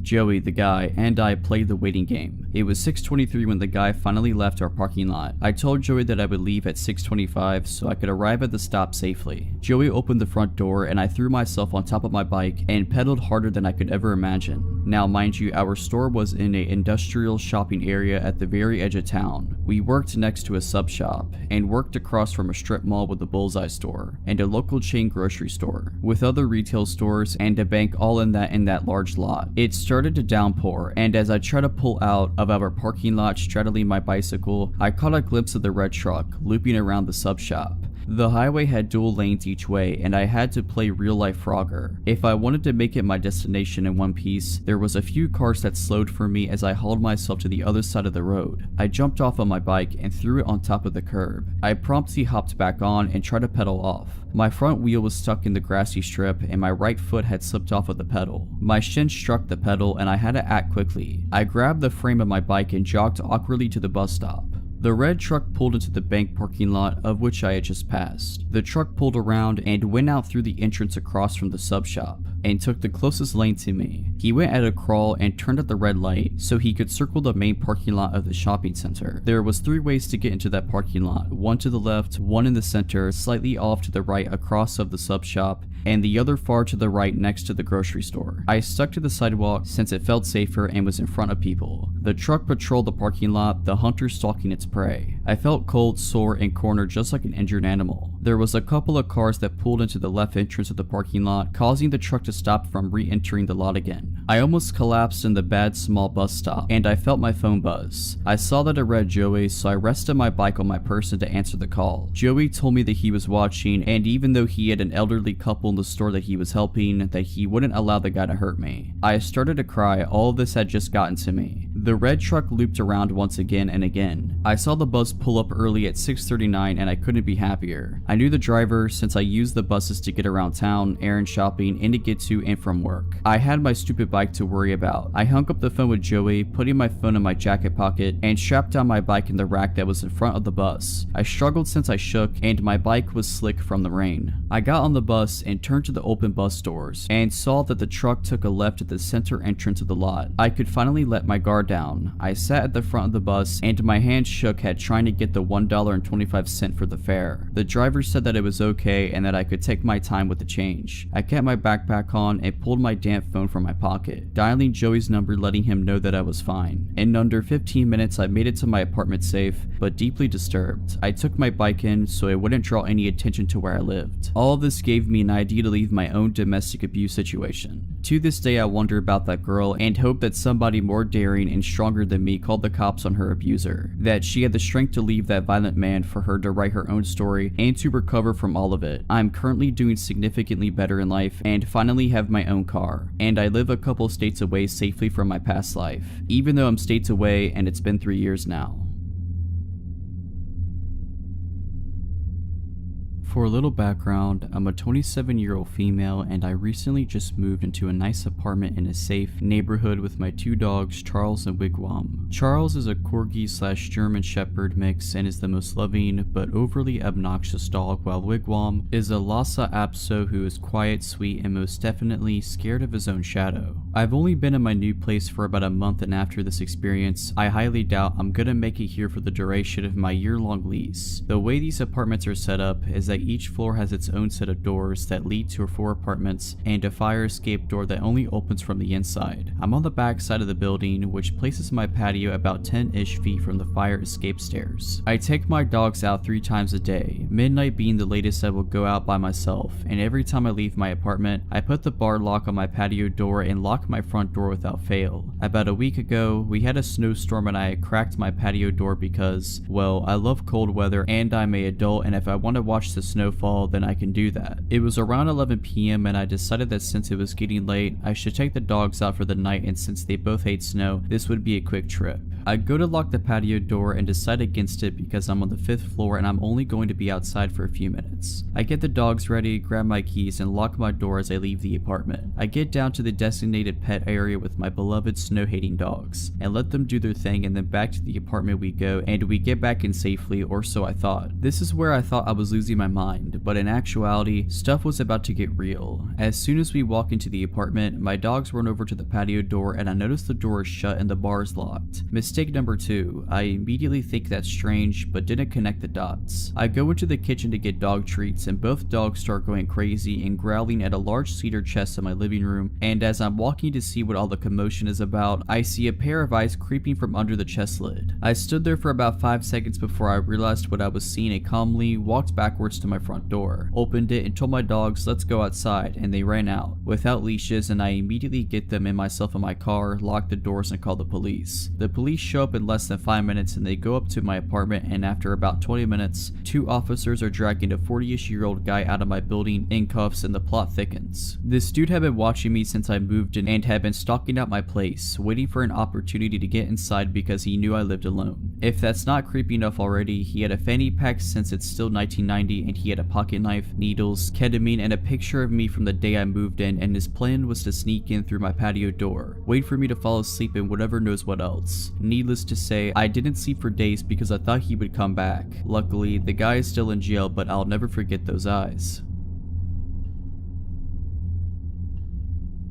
When I was 11, almost 12, the woman living above me was a coke dealer. The night of my 12th birthday, she went missing. Not long after, her boyfriend came down to ask if he could use our phone. This was 2004, so having a cell phone was more of an exception than a rule, at least in my area. For a little context, I was home alone at the time while my mom was at work about a 5-minute walk away. My mom had let our neighbor and her boyfriend come in to use our phone several other times before, so I assumed nothing was wrong with it and let him in, bringing him into the living room, which is towards the front of our apartment, to use the phone in there. He picks up the receiver, dials a number, waits a few seconds, then hangs up on the phone. He does this a couple more times before the front door of the building opens. You can easily hear the front door open from where we were. It's a heavy door, the walls are thin, and the way our building is set up, it's a small, old single-family house converted into apartments. Me and my mom's apartment were the only ones on the first floor, and our upstairs neighbor's apartment was the only one above us. Irrelevant, but there was also a much smaller apartment below us. My neighbor's boyfriend looked at me, put his pointer finger to his lips like he was just trying to shush me, and told me not to tell anyone he was there before speed walking to my room at the other end of the apartment. I watched my bedroom door close right before there was a loud, hard, cop-like knock on the door. My jaw dropped as I opened the door to see a cop. He asked if my neighbor's boyfriend was there, and, being scared, I stammered out, "Yeah, he just went into my room." The officer asked if he could come in, which I agreed to, and as he was coming in, he asked if I could let his partner in the back door and lead them into my room. We walked together to the back of the apartment, and I let his partner in. The back door to the apartment was right next to my bedroom door, but we had to walk around the kitchen table to get there. There was just barely enough space between the 2 doors to fit a narrow, rectangular table against it without blocking the path to either door. After I let them into my room, I watched as they pulled my neighbor's boyfriend out of my bedroom closet. As they brought him out of my room and towards the back door, which just led to an enclosed fire escape, they told me to go wait in the living room while they brought him out the back door. I walked back to the living room, and after they closed the door, I couldn't hear what they were saying, but I could hear the distinct sound of metal clicking and quickly realized that he had just been handcuffed. Still scared, I waited for the police car to drive away before grabbing my keys, making sure the back door was locked, and locking the front door on my way out before running to my mom's work crying. Pretty sure I cut the 5-minute trip into about 2 minutes, and I've never been a fast runner. I was fueled entirely on adrenaline and fear at that point, and I just wanted my mom. When I told her what had happened, my mom was pissed that he had used me the way he had, hiding out in a child's bedroom closet of all places to try to keep the cops from finding him. She gave me a short but gentle lecture that night about not letting people in to use the phone, telling me that I was not to let people use up her phone even if I knew them unless she was home. I don't want to know what exactly he was wanted for, nor do I want to know what could have happened if the cops had not shown up. I don't know if he had known that the cops were on their way and had to come to my apartment specifically to hide from them, or if he was up to something else and knew that the cops were at the front door of the building. Alright, so that's it. I hope you enjoyed this compilation. Let me know down in the comments below if you want to hear another one of these compilations every once in a while. But as always, have a nice day.